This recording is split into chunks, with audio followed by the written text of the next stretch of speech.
안녕하십니까, 책돌입니다. 오늘 소개해드릴 책은 지중해 부자입니다.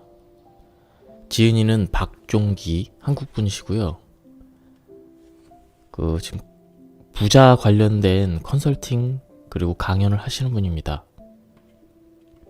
이 책 지중해 부자는 그동안 강연이나 상담을 하면서 가장 많이 예로 들었던 어느 자산가의 이야기를 담은 것으로, 저자 역시 10년간 맺어온 그와의 인연으로 돈, 사람, 부자, 인생에 대한 큰 부자의 생각을 많이 배울 수 있었다.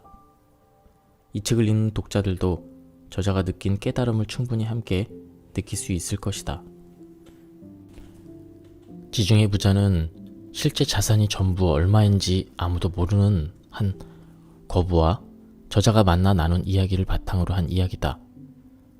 처음 만났을 때부터 현재 이르기까지 지중해 부자가 알려준 확고한 투자 철학과 인생 철학을 바탕한 에피소드와 함께 소설처럼 흥미롭게 풀어냈다. 막연하게 부자가 되기를 꿈꾸면서 풍요로운 인생을 바라고 있는 사람이라면 다시금 신선한 자극을 얻게 될 것이고, 부자가 되는 일이 자신과 상관없다고 여기며 포기한 사람이라면 소중한 터닝 포인트를 만나는 계기가 될 것이다. 저자와 지중해 부자가 처음 만난 것은 어느 증권회사 지점에서 만났다고 합니다. 지점장하고 좀 친해져서 주식 투자를 이제 하면서 사적으로 많이 친해졌는데요. 그 사적인 자리에서 우연히 만났다고 합니다. 처음에는 너무 까칠해서 다가가기가 힘들었는데 그분이 굉장한 부자라는 사실을 듣고 저자가 계속 접근하고 연락하고 이메일을 매일 보냈다고 합니다. 그런데 그 이메일을 매일 보냈는데 답장도 없고 아무런 답변도 없었는데 어느 날 그 답장이 왔다고 합니다. 그리고 몇 월 며칠 날 한국에 오니까 그때 한번 공항에서 보자, 이래서 그 부자를 아침 일찍 가서 공항에서 만났다고 합니다. 이 이야기는 그 공항에서 처음 이야기가 시작됩니다. 지중해 부자는 부자가 되는 첫 번째 조건을 체력으로 꼽았습니다. 그 이유를 한번 보겠습니다. 열심히 노력하는데 나아지는 게 없는 것은 내가 보기엔 당연히 체력이 그것밖에 안 되니까 그 정도만 노력할 때고, 그러니 지금 이렇게 가난하게 사는 게 당연한 거야. 내 굳은 표정을 보았다. 사람은 뭘 하든 자신의 체력 한계를 넘어설 수 없는 거야. 딱 자기 체력만큼 돈을 벌게 돼 있거든. 너는 지금 얼마나 벌고 싶은데? 3배 정도요. 얼떨결에 대답했다. 그럼 체력부터 3배로 키워라. 그는 조금은 진지한 표정을 지으며 말을 계속했다. 세상에는 이치라는 것이 있지. 남들보다 2배 더 벌려면 2배의 노력을 해야 되고 10배 더 벌려면 10배의 노력을 해야 되는 거야. 근데 몸이 피곤하면 노력은 고사하고 만사가 귀찮아지거든. 일이 있어도 미루거나 대충 해버리고, 그런 게 반복되면 어떤 일도 할 수 없게 되고 스스로 도태되고 말지. 성공하는 사람은 열정적이지. 그런 열정은 어디에서 나올까? 당연히 체력이라고 대답할 수밖에 없었다. 잘 봐. 그는 안경 렌즈를 햇빛에 향해 비추었다. 안경이라 그런가 잘 안 되네. 몇 번을 반복하더니 짙은 갈색 테이블 위에 제법 그럴싸한 모양을 만들어냈다. 너 어릴 때 이런 짓 해봤지? 돋보기로 이렇게 작은 점을 만들어서 종이 태우는 거 말이야. 그의 말대로 20년 만에 처음 보는 것이었다. 그는 안경을 계속 햇빛에 비추면서 이야기했다. 이 돋보기가 너라고 치자. 네가 아침에 일어나서 잘 때까지 초점을 어디에 두는지 잘 생각해봐. 말없이 안경을 보았다. 사람은 말이야, 하루를 시작하면서 누구나 똑같은 시간과 에너지를 갖고 출발하는데 그것을 어디에 사용하느냐에 따라 나처럼 부자가 될 수도 있고 너처럼 그저 그렇게 살 수도 있어. 시선을 돌려 안경을 만들어낸 둥근 원을 보았다. 네가 비추는 곳이 이렇게 한 곳에 집중되어 있다면 어느 분야에서든 성공하겠지만 지금처럼 여러 곳에 분산된다면 하나도 성공하지 못할 거야. 그는 안경을 내려놓고 내 얼굴을 보았다. 네 관상을 보니까 평소 거절을 잘 못하지? 돈 빌려달라는 거, 놀러 가자는 거, 술 먹자는 거 다 거절 못하고 쓸데없는 모임에다 집안 경조사까지 다 챙길 것 같은데? 오지랖도 더럽게 넓고 말이야. 실제로 나는 몇 년 뒤에 H 지점장에게 돈을 빌려주고 보증까지 서면서 어마어마한 돈을 잃게 된다. 여기저기서 힘 빼지 말고 한 곳에만 집중해. 생산적인 곳에 말이야. 그의 말처럼 지금까지 만나본 부자들은 공통적으로 생산적인 곳에 온 신경을 집중하며 항상 돈을 많이 벌어들였다. 하지만 보통 사람들은 온갖 일에 신경을 쓰고 에너지를 소비하는 경우가 대부분이었다. 그래서 항상 돈이 없다. 큰 일을 하려면 체력부터 키우고 한 가지에 집중해라. 그가 해준 이 말은 지금 생각해봐도 마음 안 앞섰던 나에게 최고의 조언이었다. 정신력이 강한 사람들은 체력이 좋고 반대로 정신력이 부족한 사람들은 체력이 약하다. 정신은 체력을 이길 수 없다. 체력이 부족하면 쉴 궁리만 하고 일이 생겨도 피곤하다. 정신은 체력의 지배를 받기 때문이다. 우리가 부자를 부러워하고 시기하면서도 이기지 못하는 이유 역시 결국 체력이 약하기 때문이다. 부자들의 체력은 웬만한 사람들은 감당하지 못할 정도로 강인하다. 그래서일까? 지중해 부자는 제일 먼저 체력부터 키우라고 했다. 그럼 부자가 되기 위한 체력은 어떻게 키울 것인가? 운동하는 체력과 일하는 체력은 분명 다르다. 기초 체력은 운동으로 키울 수 있지만 일에 집중하고 끈기 있게 밀어붙이는 체력은 좋은 행동을 반복하면서 키울 수 있다. 가령 예를 들어 충분히 잠을 자고 매일 일정한 시간에 기상하기, 규칙적으로 스트레칭하고 명상하기, 가슴에 땀이 흠뻑 젖을 정도로 운동하기, 몰입하여 독서하기, 말을 적게 하고 술은 주량껏 마시기, 많이 걷기, 혼자 산책하기, 걱정이 아니라 고민을 하는 습관 갖기. 가장 중요한 건 늦게까지 놀고 마시며 에너지를 탕진하는 행위를 절제하는 것이다. 이런 습관을 들인다면 매일 최상의 컨디션을 유지하고 결국 큰일을 감내할 체력을 완성할 수 있을 것이다. 대부분 하기 싫은 행동이지만 결국 부자의 길은 하기 싫은 소소한 행동이 반복되면서 만들어진다. 어떻게 부자로 올라갈 것인가?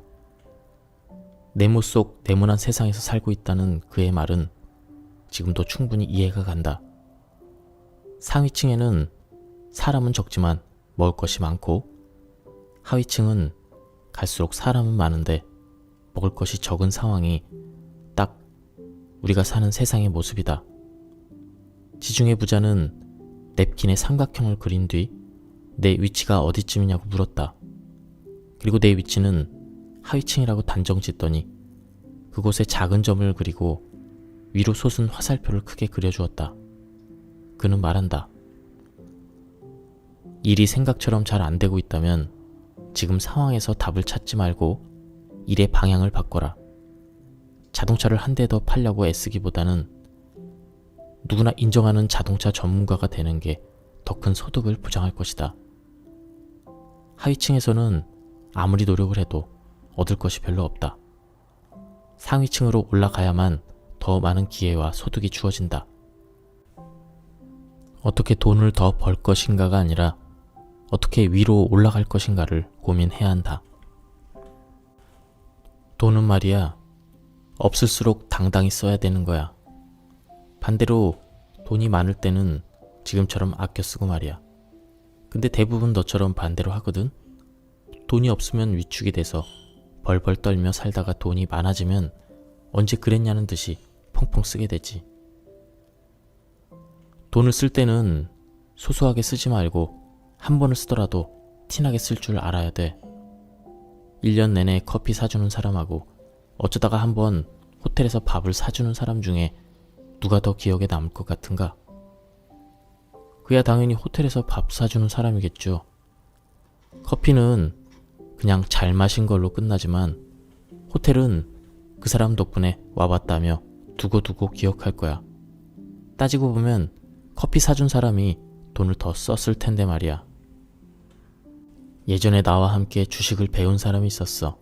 참 성실하고 착한 사람이었지. 그런데 돈에 너무 인색한 거야. 벌 줄만 알았지 쓸 줄을 모르더라고. 퇴근하는 길에는 그냥 집으로 돌아가는 법이 없고 반드시 빈병이라도 주워서 갔어. 엄청 알뜰한 분이시네요. 그건 알뜰한 게 아니라 궁상 떠는 거지. 가끔 가족끼리 모여서 계곡에 놀러 가곤 했는데 그때마다 남은 음식이건 뭐건 죄다 싸들고 오는 거야. 그러지 말라고 해도 아깝게 왜 버리자면서 항상 한 박스씩 챙겨갔지. 궁금해서 물었다. 그분도 부자 되셨어요? 옆에 있는 이분 정도는 아니더라도 함께 주식 공부를 했고 그렇게 알뜰한 사람이라면 어느 정도 부자가 되어 있을 거라 생각했다. 어쩌면 더 큰 부자가 됐을지도 모른다는 생각도 들었다. 나도 그럴 줄 알았는데 아직까지 그러고 살아. 어제 만났는데 밥 한 그릇 사주고 보냈어. 생각해봐. 그렇게 아낀다고 해봐야 얼마나 아끼겠어. 빈병 주워다가 한 달 내내 팔아야 몇만 원이나 벌까? 사람들이 버린 것을 언젠간 필요하다고 죄다 주워 모으고 물건을 사더라도 싼 것만 고르고 밥을 먹어도 싼 음식만 먹는 사람이 어떻게 큰일을 하겠어. 그런 삶에 한번 빠져들면 평생 그렇게 살아야 돼. 두뇌가 적응해버리거든. 비싼 건 내 것이 아니라고 판단해버리지. 적당히 아껴야지. 그렇게 아끼는 것도 보통 에너지가 소비되는 게 아니야. 신경 쓸 게 많거든. 한 푼이라도 아낄 생각 말고 한 푼이라도 더 벌 생각을 해봐.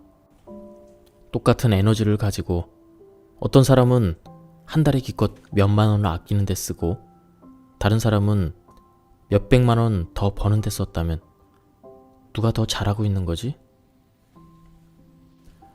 돈은 아끼는 게 맞지만 너무 아끼려고 궁상 떨지는 말라는 소리야. 돈이 없어서 찌질한 게 아니라 찌질하게 사니까 돈이 없는 거야. 돈은 돌고 돈다는 말 들어봤을 거야. 고개를 돌려 그를 보았다. 내가 돈을 많이 벌어도 받고 많이 쓰기도 하면서 느낀 건데 돈은 역시 쓸수록 더 벌리더라고. 그래서 돈은 돌고 돈다는 말이 생겼나 봐. 조금은 의아하게 들렸다. 주식 투자를 시작하고 3년쯤 지났을 때야. 어느 정도 자리가 잡히면서 집을 장만했지. 그렇게 못 살던 사람이 집을 샀다니까 소문이 금세 퍼지더라고. 평소 친하지도 않았던 사람들까지 연락이 왔으니까. 당시에 처갓집 사정이 안 좋았어. 장인이 병원에 오래 있다 보니 돈이 떨어진 거지. 버는 사람도 딱히 없었고 장모가 아내에게 부탁을 했어. 나는 모른 척 했고 집을 사느라 돈이 없다는 말만 되풀이했지. 아내는 며칠 동안 잠을 못 잤어. 더는 볼 수가 없어 고민을 하다가 500만 원이라는 거액을 건네주었지. 당시 우리 집을 3천만 원에 샀으니 얼마나 큰 돈이야. 지금으로 따지자면 5천만 원을 훌쩍 넘는 돈이었어. 쉽지 않은 결정이었지. 그런데 이상한 게 그 돈을 준 다음부터 돈이 막 벌리는 거야. 여기저기서 좋은 정보도 들어오고 주식을 샀다 하면 마구 오르더라고. 뭐라고 설명할 수 없을 정도로 돈을 벌었지. 그런 일이 몇 번 더 있었어. 처가뿐만 아니라 주변에 어려운 사람이 생기면 그냥 도와줬어. 버리는 셈치고 그냥 돈을 줬는데 정말 이상했어. 꼭 그 이상의 돈이 들어왔거든. 그럼 지금도 남을 도와주시겠네요? 지금은 방법이 달라졌어. 워낙 많은 곳에서 도와달라는 요청이 오니까 감당하기가 힘들어. 몇몇 단체에 정기적으로 기부를 하고 있지. 나도 얼마 안 되는 돈이지만 매달 자동으로 빠져나가는 기부금을 내고 있었다. 남을 위해 쓰는 돈은 없어지는 게 아니야. 어쩌면 투자일 수도 있다는 생각이 들어. 그럼 남을 위해서 일단 돈을 막 써야겠네요? 그는 못마땅한 듯 혀끝을 찼다. 돈은 어떤 경우라도 막 쓰는 법은 없는 거야. 쓰더라도 가치 있게 써야지. 돈을 많이 벌고 싶다고 했지? 그럼 그릇부터 키워봐. 그래야 큰 돈도 벌고 그 돈을 잘 간직할 수 있거든. 그럼 그릇은 어떻게 키워야 할까요? 어려울 것 없어. 남들에게 쓰는 만큼 그만큼이 딱 네 그릇이니까. 근데 왜 저한테는 왜 돈 안 쓰세요? 맨날 만날 때마다 제가 계산했거든요. 너는 내 그릇을 키워줄 사람이 아니잖아. 내가 네 그릇을 키워줄 텐데 당연히 네가 써야지. 남을 감동시키면 네 그릇은 저절로 커질 거야. 그러니 돈은 그때 써야겠지. 부자가 되는 아주 쉬운 비결 알려줄까? 깜짝 놀라 눈을 동그랗게 뜨고 대답을 기다렸다. 사람을 만나면 밥은 네가 사는 거야. 부자들은 돈을 쓰는데 우선순위가 있다. 첫째, 남을 위해 쓴다. 여기서 남은 아무나 될 수 없고 나의 그릇을 키워줄 수 있는 사람에 한한다. 사업을 하는 사람은 미래의 고객이 될 사람을 위해, 투자를 하는 사람은 고급 정보를 주거나 투자 자금을 댈 사람 혹은 그럴 가능성이 있는 사람을 위해 돈을 쓴다. 둘째, 남을 감동시키기 위해 쓴다. 남을 감동시키면 그 이상의 돈을 벌 수 있다는 것을 경험했기에 과감하게 쓴다. 그래서 기부 문화가 부자들 사이에 쉽게 정착되었는지도 모른다. 돈은 돌고 돌아 언젠가는 다시 올 것이라는 것을 믿고 있다. 내가 아니면 자식에게라도 올 것이라고 생각한다. 대부분 나를 위해 혹은 가족을 위해 돈을 쓴다. 남을 위해 쓸 여유가 없다고 항변하지만 돈을 더 벌어도 상황은 여전하다. 왜냐하면 그럴 마음이 없으니까 내가 좋은 집에 살아야 하고 좋은 차를 타고 다녀야 한다. 거기에 좋은 옷을 입고 좋은 음식을 먹어야 한다. 그렇게 나와 가족에게만 돈을 쓰면 돈은 그저 없어지는 것에 불과하다. 다시 돌아올 여지가 없다. 돈은 나한테만 쓰면 돌지 않는다. 남들에게 써야 돌고 돌아서 새끼까지 쳐서 돌아온다. 한때는 미국의 엄청난 백만장자 집에 초대를 받은 적이 있어. 그 집은 굉장히 넓기도 했지만 좀 특이한 부분이 있었어. 수영장이야 대부분 있지만 골프장은 공동으로 만들어서 사용하더라고.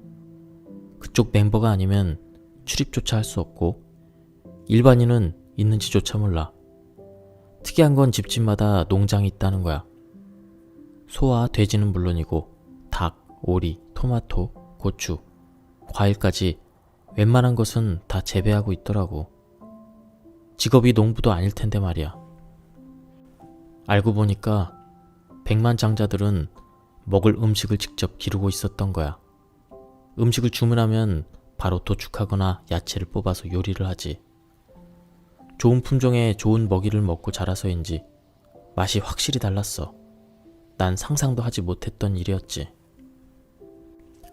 그 사람들은 돈이 문제가 아니야. 백만장자들이 제일 무서워하는 게 뭔지 알아? 그들도 무서워하는 게 있나요? 하나같이 질병을 제일 무서워해. 그래서 감염에 민감할 정도로 신경을 쓰지. 집안 곳곳에 세균 억제 장치는 물론이고 개인 주치의를 두면서 수시로 검진을 받아.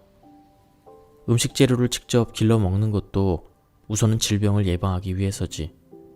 일반 유통식품은 믿을 수 없다고 생각하거든. 병에 걸리면 병원 가서 치료하면 되지. 그렇게까지 예민하게 굴 필요 있을까요? 한없이 살 수도 없을 텐데 말이죠. 갑자기 불로초를 소망했던 진시황이 떠올랐다. 나도 그렇게 생각했는데 막상 그 입장이 되어보니 나도 똑같이 행동하더라고. 돈이 어마어마하게 많으면 철학이 바뀌거든.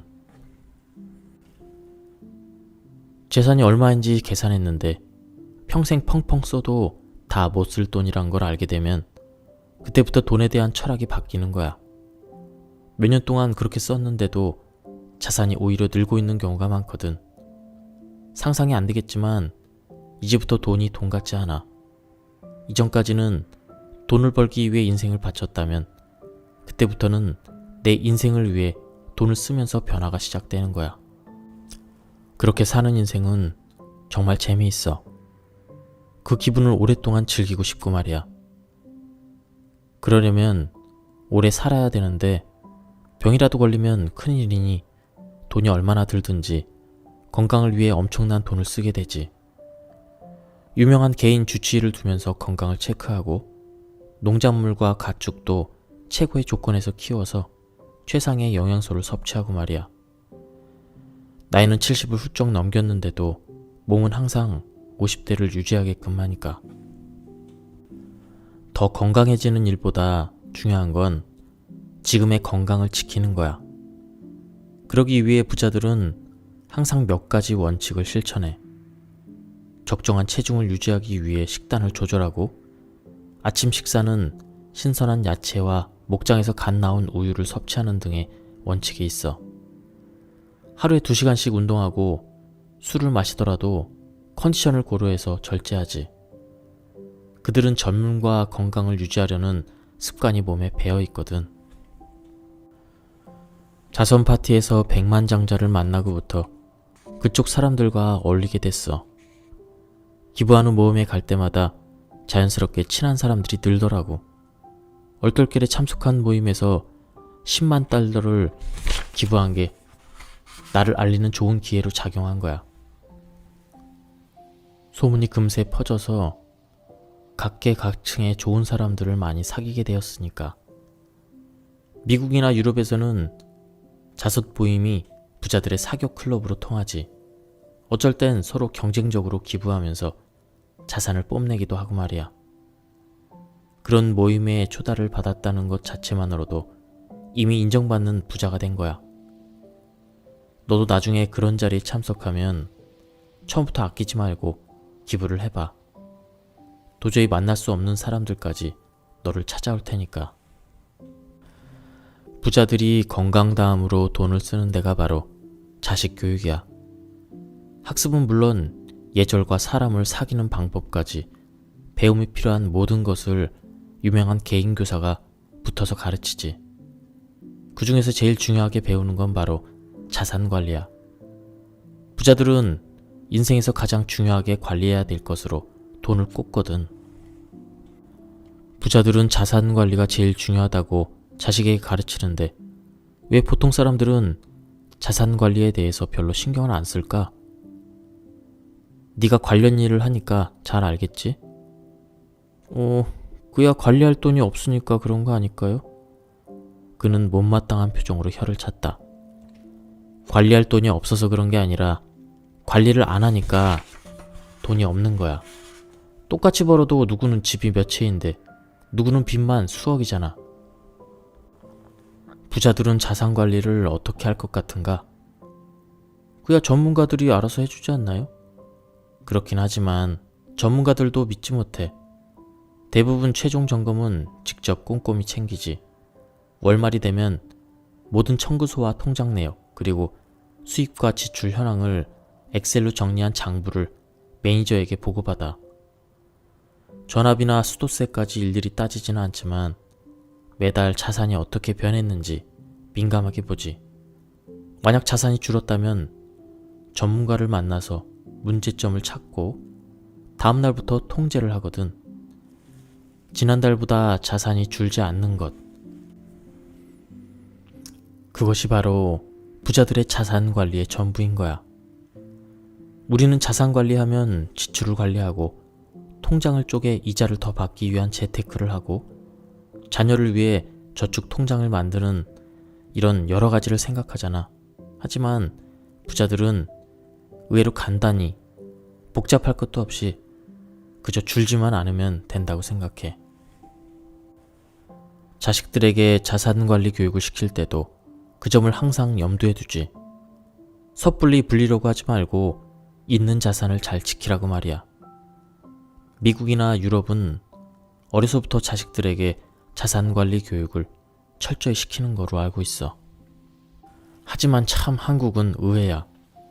오로지 공부만 시키거든. 그러니까 어른이 돼서도 돈 관리가 안 되지. 돈을 암만 벌면 뭐하나 관리가 안 돼서 빚만 늘고 있는데 그런 젊은이들을 보면 안타까워. 갓 부자가 된 사람들은 공통적인 특징이 있어. 바로 주체할 수 없는 과시욕이야.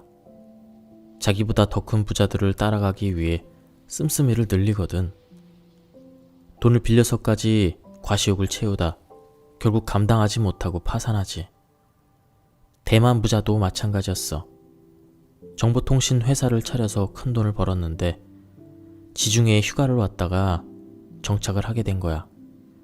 그 일대에서 자산이 제일 큰 부자로 알려주고 싶었나 봐. 뭐든지 제일 크고 화려한 것만 원했거든. 엄청난 돈을 들여서 집을 개조하고 해외에 나갈 때면 늘 개인용 비행기를 임대해서 탔어. 1년에 한 번꼴로 요트도 바꿨지. 그러다 회사 실적이 떨어지면서 보유한 주식도 떨어졌고 결국 빚을 갚지 못하고 파산했어. 갑자기 많은 돈이 들어오면 과시하려는 욕구를 참기가 어려워지나 봐요. 누구나 그런 욕구에 빠져드는 건 사실이야. 하지만 적당히 해야지. 내가 미국을 떠나 이곳 지중해로 온 것도 자기를 과시하려는 사람들에서 벗어나고 싶어서였어. 미국이라는 나라에서는 워낙 큰 자본이 움직이다 보니 하루에도 수십 명의 부자가 새로 생겨나고 파산하기를 반복하거든. 새롭게 부자가 된 사람들은 돈을 못 써서 안달이지. 나도 그들과 어울렸다가는 같이 파산할 것 같아서 이곳으로 온 거야. 지중해 부자들은 과시욕이 없나 보죠? 다 그렇진 않지만 대부분 절제하면서 살아. 거기서는 남에게 돈 자랑하는 걸 추태로 보거든. 나보다 돈이 더 많은 부자들도 소박한 옷을 입고 작은 호텔에서 식사를 하지. 지금은 과거 어느 때보다 빨리 부자가 될 수 있는 세상이야. 누구나 좋은 아이디어만 있으면 큰 돈을 벌 수 있거든. 부자가 되겠다는 욕망을 막연하게 품기보다는 기회를 잡으려고 노력하는 게 더 빠를 거야. 그것보다 부모를 잘 만나야 부자가 되는 거 아닌가요? 그렇지 않아. 부모를 잘 만났거나 유명인이 돼서 부자가 된 사람은 10명 중 1명도 안 돼. 대부분 돈이 넘쳐나는 세상에 발을 담궜다가 큰 돈을 벌어들였지. 나 역시 주식시장이 한창 번성할 때 돈을 벌었고 말이야. 세상의 돈은 변화를 따라가거든. 변화의 흐름을 미리 알고 회사를 세운 뒤에 그 회사를 비싼 가격에 파는 거야. 그런 식으로 부자가 된 사람이 대부분이지.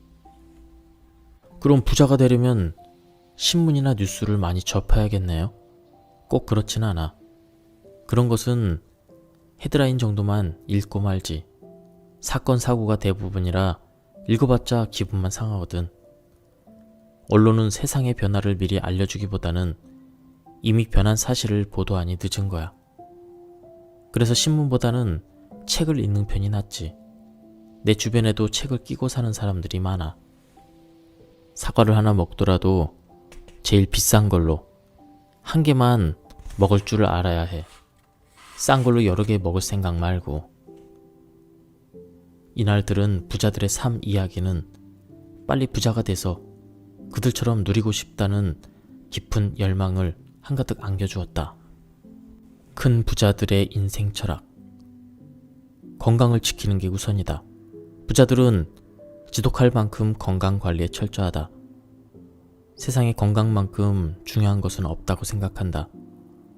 그들은 건강 관리를 위해 거창하게 행동하기보다는 단순하고 일상적인 원칙 몇 가지를 정해놓고 지킨다.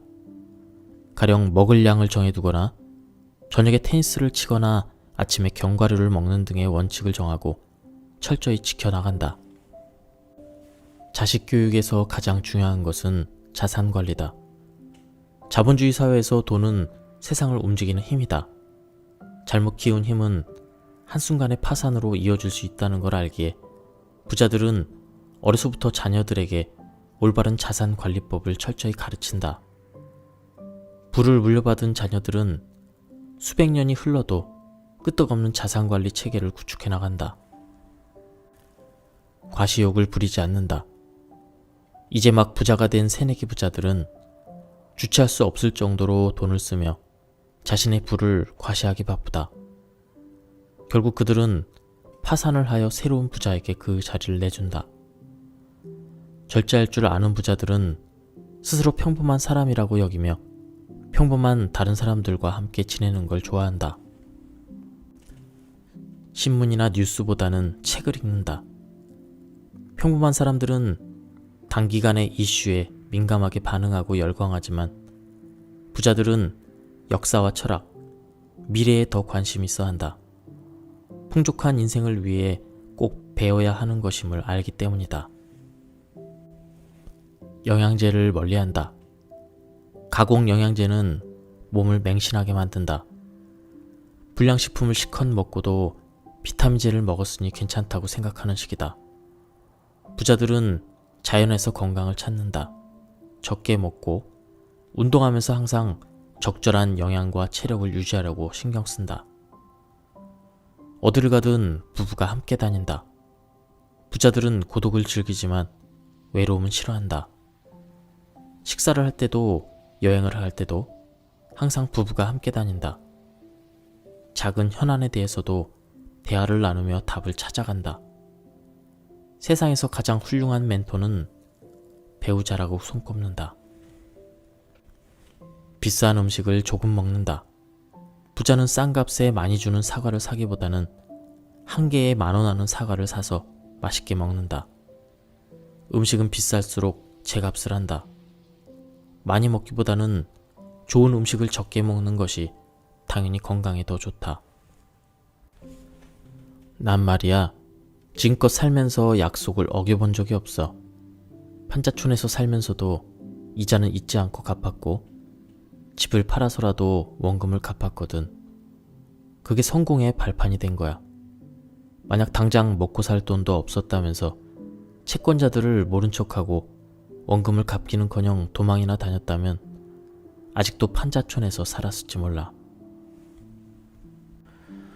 이 지중해 부자는 주식 투자를 통해서 돈을 많이 벌었다고 합니다.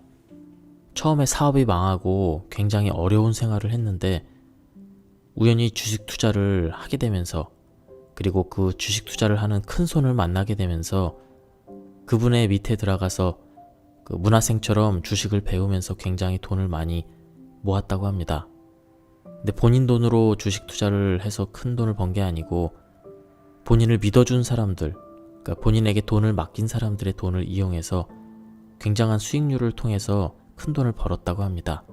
근데 이 이야기까지 하면은 너무 길어지기 때문에 이 지중해 부자가 어떻게 주식 투자를 했고 어떤 마인드로 임했는지 간략히 요약이 돼 있는 부분을 발췌해서 읽어보겠습니다.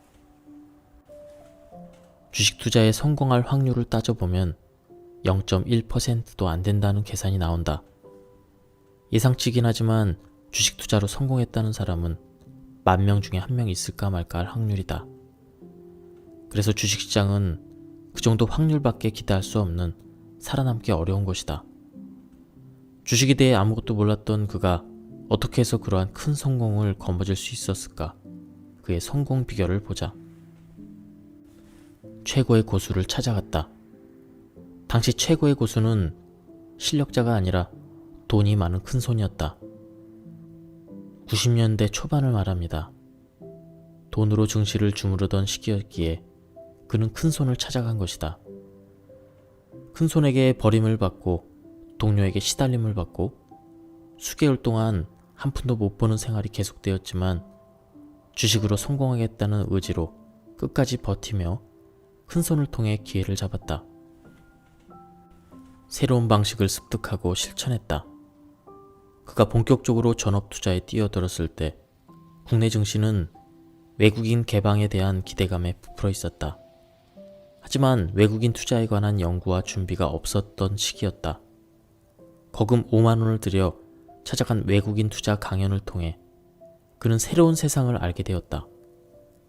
그것으로 그친 것이 아니라 선진국의 투자 방식을 공부하고 전문가들의 힘을 빌려 함께 연구했다. 주변 사람들과 함께 파일을 키웠다.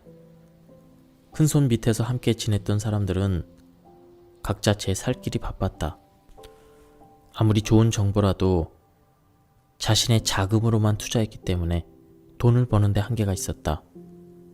그는 채권자를 시작으로 큰손, 사채업자까지 함께하여 파이를 키웠다. 같은 10% 수익이 났더라도 1,000만 원의 10%와 10억의 10%는 100배 차이가 난다. 신뢰를 생명처럼 여겼다. 판자촌에서 식구들과 떨어져 살면서도 채권자에게 이자를 갚는 일을 거르지 않았다. 아무리 형편이 어려워도 숨거나 도망치지 않았다. 주가 하락으로 원금을 잃었을 때도 집을 팔면서까지 약속대로 원금을 보존해 주었다. 그런 신뢰가 쌓여 더 많은 자금을 얻게 되었고 덕분에 더 큰 돈을 벌 수 있었다. 근데 여기 나오진 않지만 제 생각에는 이분이 운이 굉장히 좋았던 사람인 것 같습니다. 이분과 같이 굉장히 이제 뛰어난 주식 투자 실력이 있었음에도 불구하고 다른 사람 돈을 모아서 하다가 그게 잘 안 돼가지고 자살까지 하신 분도 있다고 들었습니다. 세상은 말이야, 우리가 사는 밝은 세상이 있고 우리가 모르는 저 아래쪽에 어두운 세상이 있지. 어느 세상에 돈이 더 많을 것 같은가? 그가 말하는 어두운 세상이란 지하 경제를 말하는 것이었다.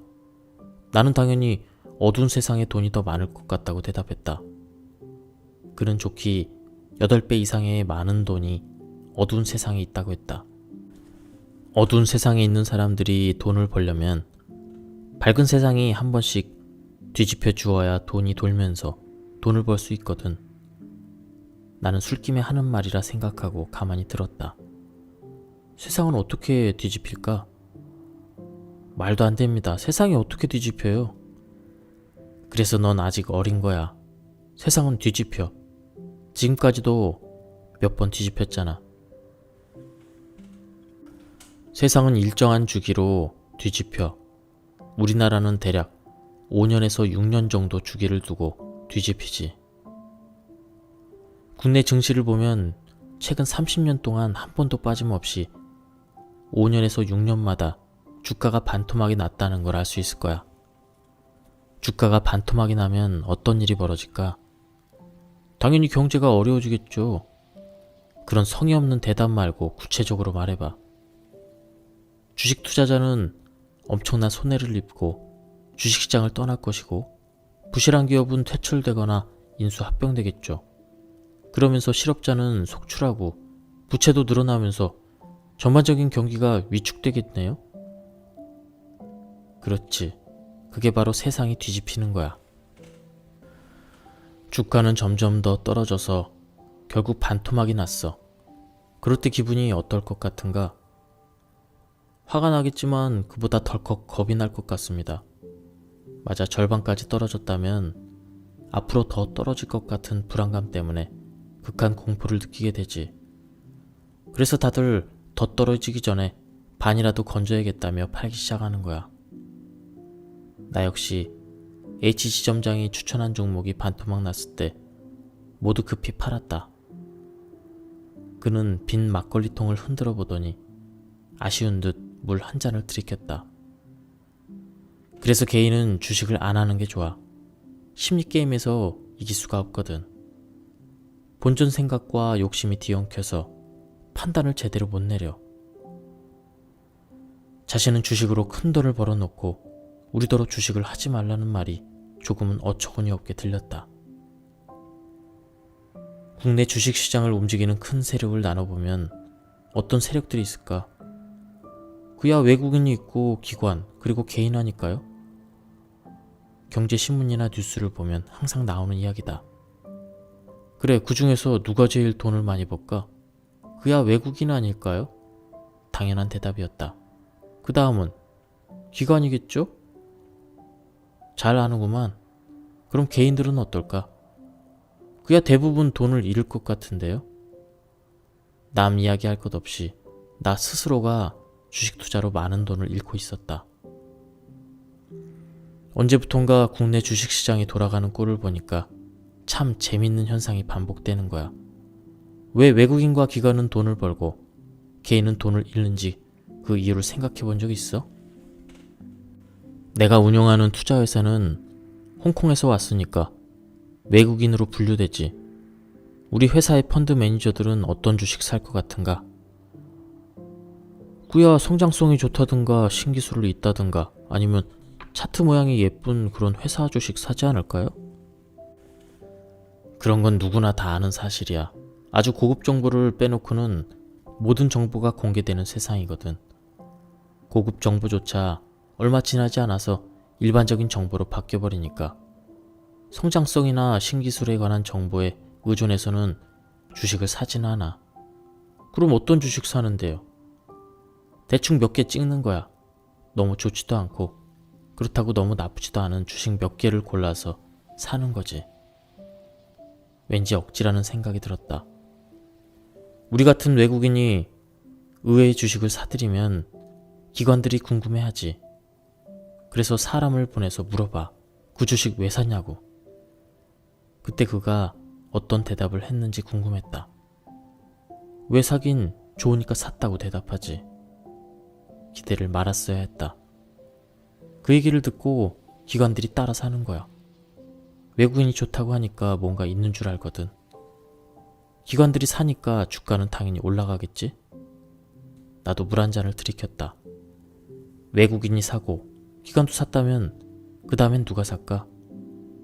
당연히 개인도 사겠죠. 그래, 외국인과 기관이 사들인 주식이라면 확실하다고 생각하니까 개인들이 몰려와서 마구 사들이지. 그때 사기 시작하면 주가는 계속 올라가는 거야. 그때 우리는 제일 먼저 팔면서 높은 수익을 내고 그 다음으로 기관이 팔면서 수익을 얻지. 개인들은 어떨까? 갑자기 개인 투자자들이 불쌍하다는 생각이 들었다. 개인들은 비싼 가격으로 투자시장에 들어와 팔지도 못하고 손해만 입는 거야. 외국인과 기관이 갑자기 팔 때는 대응할 수가 없거든. 그들이 손해를 본 만큼 외국인과 기관은 이익을 보는 거지. 지금 외국인과 기관의 세력이 커지면서 이런 현상이 계속 반복되고 있어. 그러니까 개인은 주식 투자를 안 하는 게 좋다고 말한 거야. 뭔가를 기대했다가 주식 투자를 하지 말라는 이야기에 우울해졌다. 그런데 말이야, 주식 투자하기에 기가 막힌 기회가 오긴 하지. 이 기회를 놓치는 건 그야말로 하늘이 준 기회를 놓치는 거고. 나는 눈을 동그랗게 뜨고 바라보았다. 좀 전에 우리나라 5년 정도마다 한 번씩 주가가 반토막 난다고 했지? 그럼 언제 주식을 사야 될까? 그야 당연히 반토막 났을 때 사야겠죠.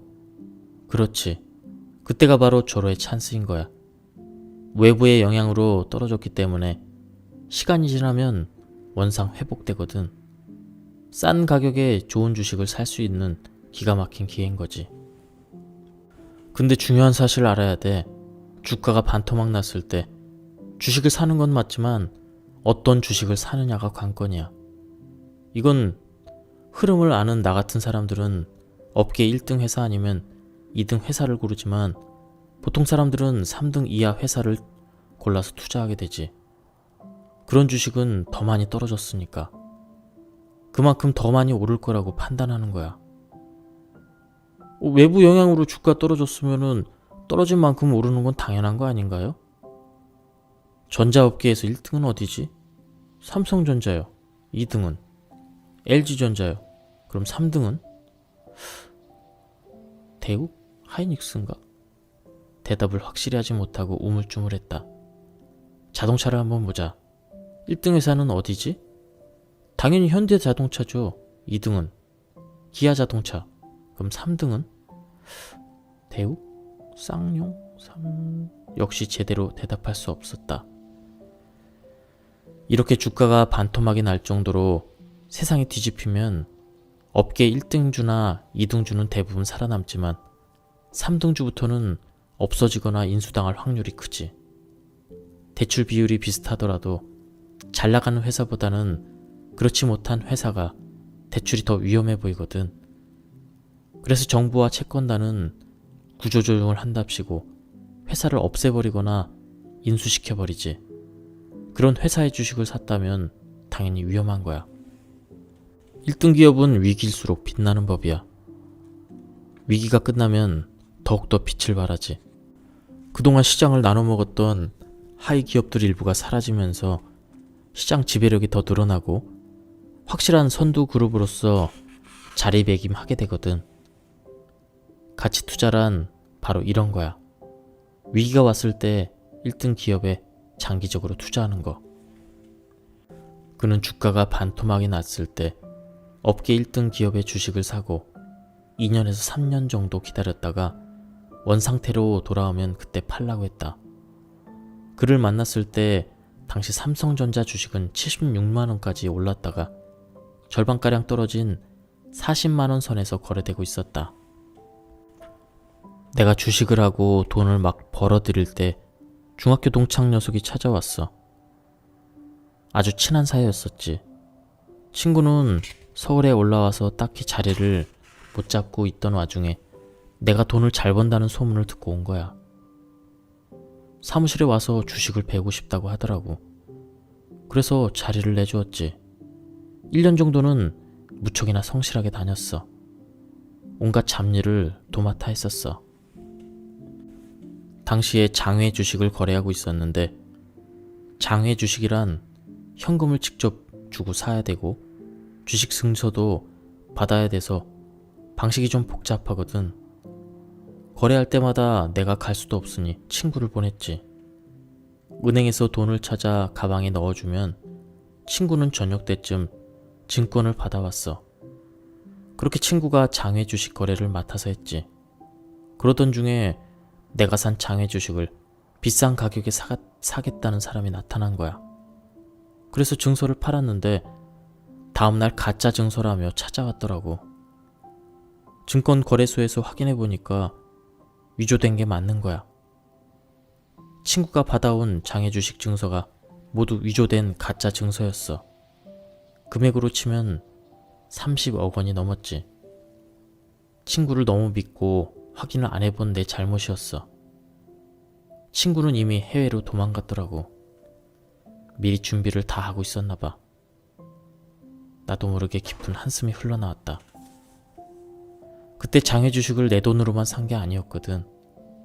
대부분 투자자들에게 받은 돈이어서 내가 갚아야 할 돈이 돼버렸지. 한 며칠 힘들게 지내다가 산에 올라갔는데 그곳에서 한 스님을 만났어. 내 사연을 듣더니 전생에 그 친구에게 큰 빚을 졌는데 이제야 갚았다라고 말씀하시는 거야.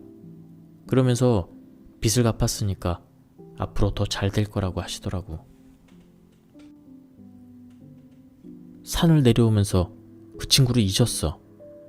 직원들은 경찰에 고소한다며 법석을 떨었는데 그냥 두라고 했지. 가끔 그 일을 생각하면 너처럼 우라가 치밀었지만 그때마다 마음속으로 빌었어. 친구가 앞으로 잘 살게 해달라고 말이야. 그렇게 하니까 마음이 편해지더라고. 자네들 나이도 이제 40을 훌쩍 넘겼으니 좋은 기회가 올 거야.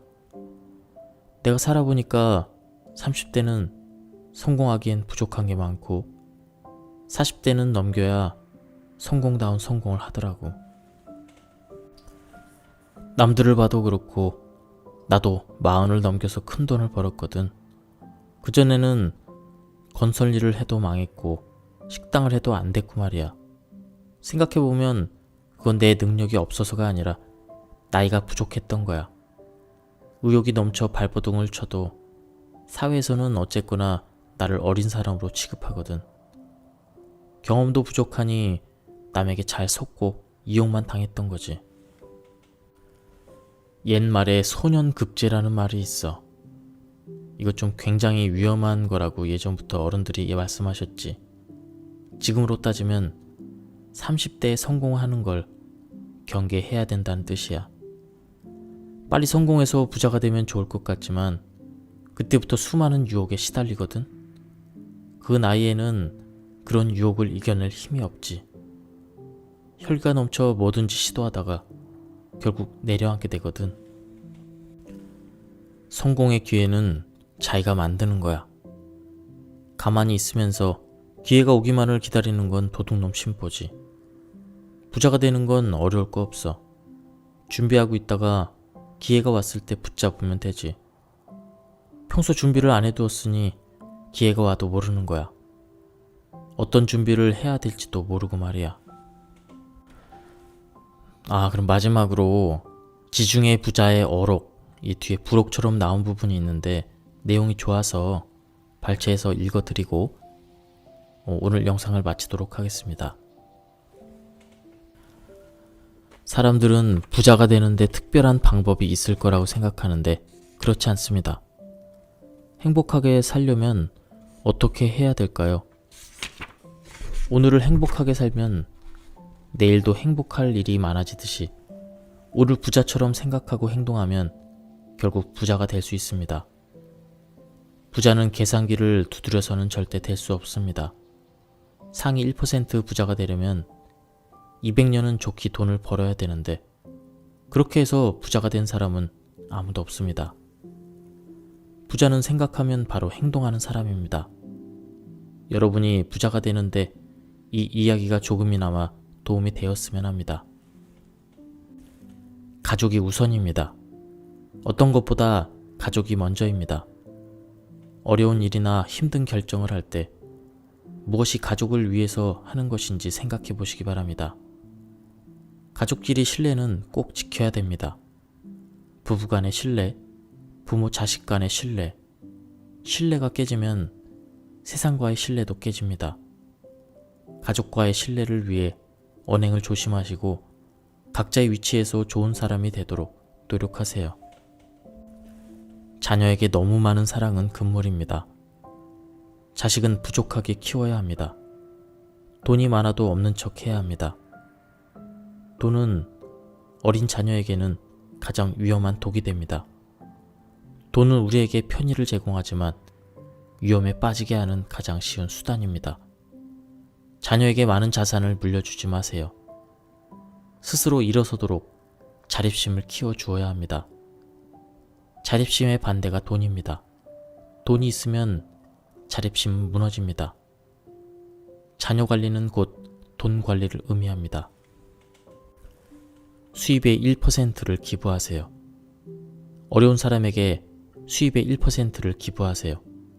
10%는 너무 많습니다. 금액이 크면 한두 번 내고 말게 됩니다. 1%가 적당합니다.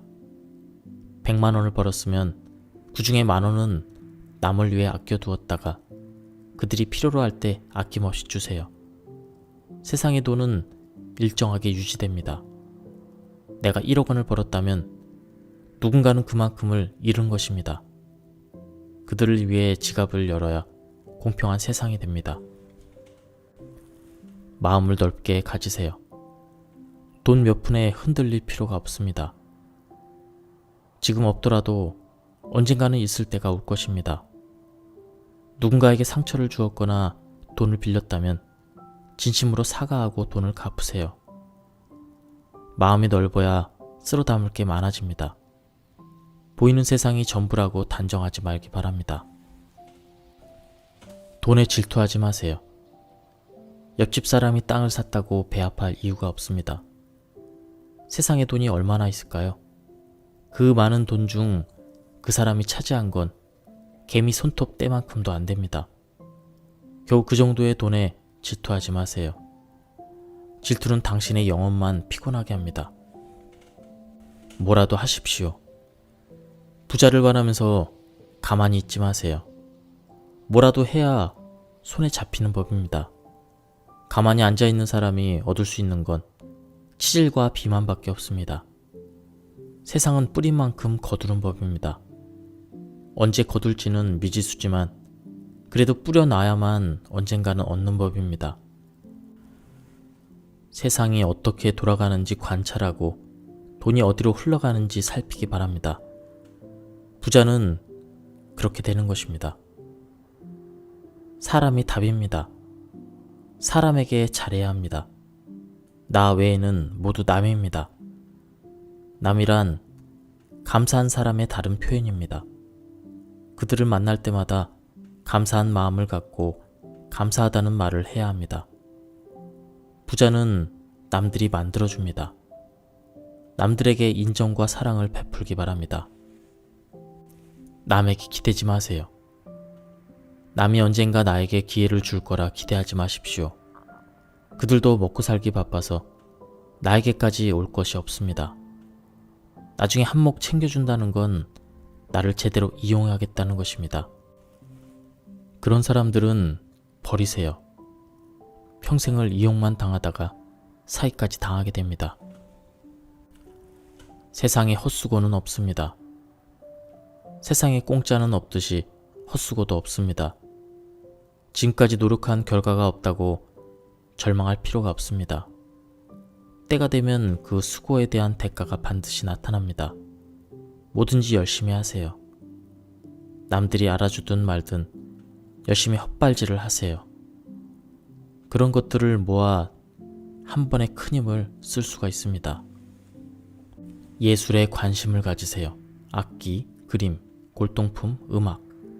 부자들은 이런 것들을 좋아합니다. 예술은 영혼을 맑게 해줍니다.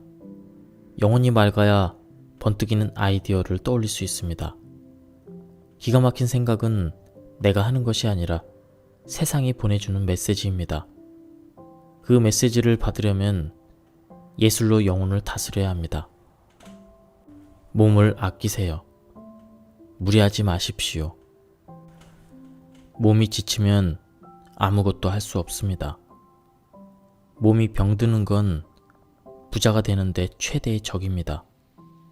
내 몸은 내가 잘 알기 때문에 내가 챙겨야 합니다. 힘들면 쉬고 아프면 병원에 가세요. 몸을 아껴둬야 큰 힘을 써야 할 때 제대로 쓸 수 있습니다. 부자가 되는 기회는 한 번에 올 때가 있습니다. 안녕하십니까, 책돌입니다. 오늘 소개해드릴 책은 지중해 부자입니다. 지은이는 박종기 한국분이시고요. 지금 부자 관련된 컨설팅 그리고 강연을 하시는 분입니다. 이 책 지중해 부자는 그동안 강연이나 상담을 하면서 가장 많이 예로 들었던 어느 자산가의 이야기를 담은 것으로 저자 역시 10년간 맺어온 그와의 인연으로 돈, 사람, 부자, 인생에 대한 큰 부자의 생각을 많이 배울 수 있었다. 이 책을 읽는 독자들도 저자가 느낀 깨달음을 충분히 함께 느낄 수 있을 것이다. 지중해 부자는 실제 자산이 전부 얼마인지 아무도 모르는 한 거부와 저자가 만나 나눈 이야기를 바탕으로 한 이야기다. 처음 만났을 때부터 현재 이르기까지 지중해 부자가 알려준 확고한 투자 철학과 인생 철학을 바탕한 에피소드와 함께 소설처럼 흥미롭게 풀어냈다. 막연하게 부자가 되기를 꿈꾸면서 풍요로운 인생을 바라고 있는 사람이라면 다시금 신선한 자극을 얻게 될 것이고, 부자가 되는 일이 자신과 상관없다고 여기며 포기한 사람이라면 소중한 터닝 포인트를 만나는 계기가 될 것이다. 저자와 지중해 부자가 처음 만난 것은 어느 증권회사 지점에서 만났다고 합니다. 지점장하고 좀 친해져서 주식 투자를 이제 하면서 사적으로 많이 친해졌는데요. 그 사적인 자리에서 우연히 만났다고 합니다. 처음에는 너무 까칠해서 다가가기가 힘들었는데 그분이 굉장한 부자라는 사실을 듣고 저자가 계속 접근하고 연락하고 이메일을 매일 보냈다고 합니다. 그런데 그 이메일을 매일 보냈는데 답장도 없고 아무런 답변도 없었는데 어느 날 그 답장이 왔다고 합니다. 그리고 몇 월 며칠 날 한국에 오니까 그때 한번 공항에서 보자. 이래서 그 부자를 그 아침 일찍 가서 공항에서 만났다고 합니다. 이 이야기는 그 공항에서 처음 이야기가 시작됩니다. 지중해 부자는 부자가 되는 첫 번째 조건을 체력으로 꼽았습니다. 그 이유를 한번 보겠습니다. 열심히 노력하는데 나아지는 게 없는 것은 내가 보기엔 당연히 체력이 그것밖에 안 되니까 그 정도만 노력할 때고, 그러니 지금 이렇게 가난하게 사는 게 당연한 거야. 내 굳은 표정을 보았다. 사람은 뭘 하든 자신의 체력 한계를 넘어설 수 없는 거야. 딱 자기 체력만큼 돈을 벌게 돼 있거든. 너는 지금 얼마나 벌고 싶은데? 3배 정도요. 얼떨결에 대답했다. 그럼 체력부터 3배로 키워라. 그는 조금은 진지한 표정을 지으며 말을 계속했다. 세상에는 이치라는 것이 있지. 남들보다 2배 더 벌려면 2배의 노력을 해야 되고 10배 더 벌려면 10배의 노력을 해야 되는 거야. 근데 몸이 피곤하면 노력은 고사하고 만사가 귀찮아지거든. 일이 있어도 미루거나 대충 해버리고, 그런 게 반복되면 어떤 일도 할 수 없게 되고 스스로 도태되고 말지. 성공하는 사람은 열정적이지. 그런 열정은 어디에서 나올까? 당연히 체력이라고 대답할 수밖에 없었다. 잘 봐. 그는 안경 렌즈를 햇빛에 향해 비추었다. 안경이라 그런가 잘 안 되네. 몇 번을 반복하더니 짙은 갈색 테이블 위에 제법 그럴싸한 모양을 만들어냈다. 너 어릴 때 이런 짓 해봤지? 돋보기로 이렇게 작은 점을 만들어서 종이 태우는 거 말이야. 그의 말대로 20년 만에 처음 보는 것이었다. 그는 안경을 계속 햇빛에 비추면서 이야기했다. 이 돋보기가 너라고 치자. 네가 아침에 일어나서 잘 때까지 초점을 어디에 두는지 잘 생각해봐. 말없이 안경을 보았다. 사람은 말이야, 하루를 시작하면서 누구나 똑같은 시간과 에너지를 갖고 출발하는데 그것을 어디에 사용하느냐에 따라 나처럼 부자가 될 수도 있고 너처럼 그저 그렇게 살 수도 있어. 시선을 돌려 안경을 만들어낸 둥근 원을 보았다. 네가 비추는 곳이 이렇게 한 곳에 집중되어 있다면 어느 분야에서든 성공하겠지만 지금처럼 여러 곳에 분산된다면 하나도 성공하지 못할 거야. 그는 안경을 내려놓고 내 얼굴을 보았다. 네 관상을 보니까 평소 거절을 잘 못하지?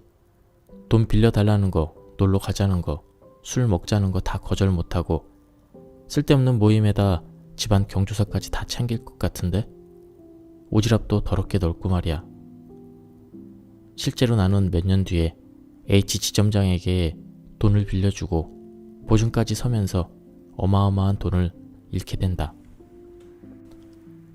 여기저기서 힘 빼지 말고 한 곳에만 집중해. 생산적인 곳에 말이야. 그의 말처럼 지금까지 만나본 부자들은 공통적으로 생산적인 곳에 온 신경을 집중하며 항상 돈을 많이 벌어들였다. 하지만 보통 사람들은 온갖 일에 신경을 쓰고 에너지를 소비하는 경우가 대부분이었다. 그래서 항상 돈이 없다. 큰 일을 하려면 체력부터 키우고 한 가지에 집중해라. 그가 해준 이 말은 지금 생각해봐도 마음만 앞섰던 나에게 최고의 조언이었다. 정신력이 강한 사람들은 체력이 좋고 반대로 정신력이 부족한 사람들은 체력이 약하다. 정신은 체력을 이길 수 없다. 체력이 부족하면 쉴 궁리만 하고 일이 생겨도 피곤하다. 정신은 체력의 지배를 받기 때문이다. 우리가 부자를 부러워하고 시기하면서도 이기지 못하는 이유 역시 결국 체력이 약하기 때문이다. 부자들의 체력은 웬만한 사람들은 감당하지 못할 정도로 강인하다. 그래서일까? 지중해 부자는 제일 먼저 체력부터 키우라고 했다. 그럼 부자가 되기 위한 체력은 어떻게 키울 것인가? 운동하는 체력과 일하는 체력은 분명 다르다. 기초 체력은 운동으로 키울 수 있지만 일에 집중하고 끈기 있게 밀어붙이는 체력은 좋은 행동을 반복하면서 키울 수 있다. 가령 예를 들어 충분히 잠을 자고 매일 일정한 시간에 기상하기, 규칙적으로 스트레칭하고 명상하기, 가슴에 땀이 흠뻑 젖을 정도로 운동하기, 몰입하여 독서하기, 말을 적게 하고 술은 주량껏 마시기, 많이 걷기, 혼자 산책하기, 걱정이 아니라 고민을 하는 습관 갖기. 가장 중요한 건 늦게까지 놀고 마시며 에너지를 탕진하는 행위를 절제하는 것이다. 이런 습관을 들인다면 매일 최상의 컨디션을 유지하고 결국 큰일을 감내할 체력을 완성할 수 있을 것이다. 대부분 하기 싫은 행동이지만 결국 부자의 길은 하기 싫은 소소한 행동이 반복되면서 만들어진다. 어떻게 부자로 올라갈 것인가? 네모 속 네모난 세상에서 살고 있다는 그의 말은 지금도 충분히 이해가 간다. 상위층에는 사람은 적지만 먹을 것이 많고, 하위층은 갈수록 사람은 많은데 먹을 것이 적은 상황이 딱 우리가 사는 세상의 모습이다. 지중해 부자는 냅킨에 삼각형을 그린 뒤 내 위치가 어디쯤이냐고 물었다. 그리고 내 위치는 하위층이라고 단정 짓더니 그곳에 작은 점을 그리고 위로 솟은 화살표를 크게 그려주었다. 그는 말한다. 일이 생각처럼 잘 안 되고 있다면 지금 상황에서 답을 찾지 말고 일의 방향을 바꿔라. 자동차를 한 대 더 팔려고 애쓰기보다는 누구나 인정하는 자동차 전문가가 되는 게 더 큰 소득을 보장할 것이다. 하위층에서는 아무리 노력을 해도 얻을 것이 별로 없다. 상위층으로 올라가야만 더 많은 기회와 소득이 주어진다. 어떻게 돈을 더 벌 것인가가 아니라 어떻게 위로 올라갈 것인가를 고민해야 한다. 돈은 말이야, 없을수록 당당히 써야 되는 거야. 반대로 돈이 많을 때는 지금처럼 아껴 쓰고 말이야. 근데 대부분 너처럼 반대로 하거든? 돈이 없으면 위축이 돼서 벌벌 떨며 살다가 돈이 많아지면 언제 그랬냐는 듯이 펑펑 쓰게 되지. 돈을 쓸 때는 소소하게 쓰지 말고 한 번을 쓰더라도 티나게 쓸 줄 알아야 돼. 1년 내내 커피 사주는 사람하고 어쩌다가 한 번 호텔에서 밥을 사주는 사람 중에 누가 더 기억에 남을 것 같은가? 그야 당연히 호텔에서 밥 사주는 사람이겠죠. 커피는 그냥 잘 마신 걸로 끝나지만 호텔은 그 사람 덕분에 와봤다며 두고두고 기억할 거야. 따지고 보면 커피 사준 사람이 돈을 더 썼을 텐데 말이야. 예전에 나와 함께 주식을 배운 사람이 있었어. 참 성실하고 착한 사람이었지. 그런데 돈에 너무 인색한 거야. 벌 줄만 알았지 쓸 줄을 모르더라고. 퇴근하는 길에는 그냥 집으로 돌아가는 법이 없고 반드시 빈병이라도 주워서 갔어. 엄청 알뜰한 분이시네요. 그건 알뜰한 게 아니라 궁상 떠는 거지. 가끔 가족끼리 모여서 계곡에 놀러 가곤 했는데 그때마다 남은 음식이건 뭐건 죄다 싸들고 오는 거야. 그러지 말라고 해도 아깝게 왜 버리자면서 항상 한 박스씩 챙겨갔지. 궁금해서 물었다. 그분도 부자 되셨어요? 옆에 있는 이분 정도는 아니더라도 함께 주식 공부를 했고 그렇게 알뜰한 사람이라면 어느 정도 부자가 되어 있을 거라 생각했다. 어쩌면 더 큰 부자가 됐을지도 모른다는 생각도 들었다. 나도 그럴 줄 알았는데 아직까지 그러고 살아. 어제 만났는데 밥 한 그릇 사주고 보냈어. 생각해봐. 그렇게 아낀다고 해봐야 얼마나 아끼겠어. 빈병 주워다가 한 달 내내 팔아야 몇만 원이나 벌까? 사람들이 버린 것을 언젠간 필요하다고 죄다 주워 모으고 물건을 사더라도 싼 것만 고르고 밥을 먹어도 싼 음식만 먹는 사람이 어떻게 큰일을 하겠어. 그런 삶에 한번 빠져들면 평생 그렇게 살아야 돼. 두뇌가 적응해버리거든. 비싼 건 내 것이 아니라고 판단해버리지. 적당히 아껴야지. 그렇게 아끼는 것도 보통 에너지가 소비되는 게 아니야. 신경 쓸 게 많거든. 한 푼이라도 아낄 생각 말고 한 푼이라도 더 벌 생각을 해봐. 똑같은 에너지를 가지고 어떤 사람은 한 달에 기껏 몇만 원을 아끼는 데 쓰고 다른 사람은 몇백만 원 더 버는 데 썼다면 누가 더 잘하고 있는 거지? 돈은 아끼는 게 맞지만 너무 아끼려고 궁상 떨지는 말라는 소리야. 돈이 없어서 찌질한 게 아니라 찌질하게 사니까 돈이 없는 거야. 돈은 돌고 돈다는 말 들어봤을 거야. 고개를 돌려 그를 보았다. 내가 돈을 많이 벌어도 받고 많이 쓰기도 하면서 느낀 건데 돈은 역시 쓸수록 더 벌리더라고. 그래서 돈은 돌고 돈다는 말이 생겼나 봐. 조금은 의아하게 들렸다. 주식 투자를 시작하고 3년쯤 지났을 때야. 어느 정도 자리가 잡히면서 집을 장만했지. 그렇게 못 살던 사람이 집을 샀다니까 소문이 금세 퍼지더라고. 평소 친하지도 않았던 사람들까지 연락이 왔으니까. 당시에 처갓집 사정이 안 좋았어. 장인이 병원에 오래 있다 보니 돈이 떨어진 거지. 버는 사람도 딱히 없었고 장모가 아내에게 부탁을 했어. 나는 모른 척 했고 집을 사느라 돈이 없다는 말만 되풀이했지. 아내는 며칠 동안 잠을 못 잤어. 더는 볼 수가 없어 고민을 하다가 500만 원이라는 거액을 건네주었지. 당시 우리 집을 3천만 원에 샀으니 얼마나 큰 돈이야. 지금으로 따지자면 5천만 원을 훌쩍 넘는 돈이었어. 쉽지 않은 결정이었지. 그런데 이상한 게 그 돈을 준 다음부터 돈이 막 벌리는 거야. 여기저기서 좋은 정보도 들어오고 주식을 샀다 하면 마구 오르더라고.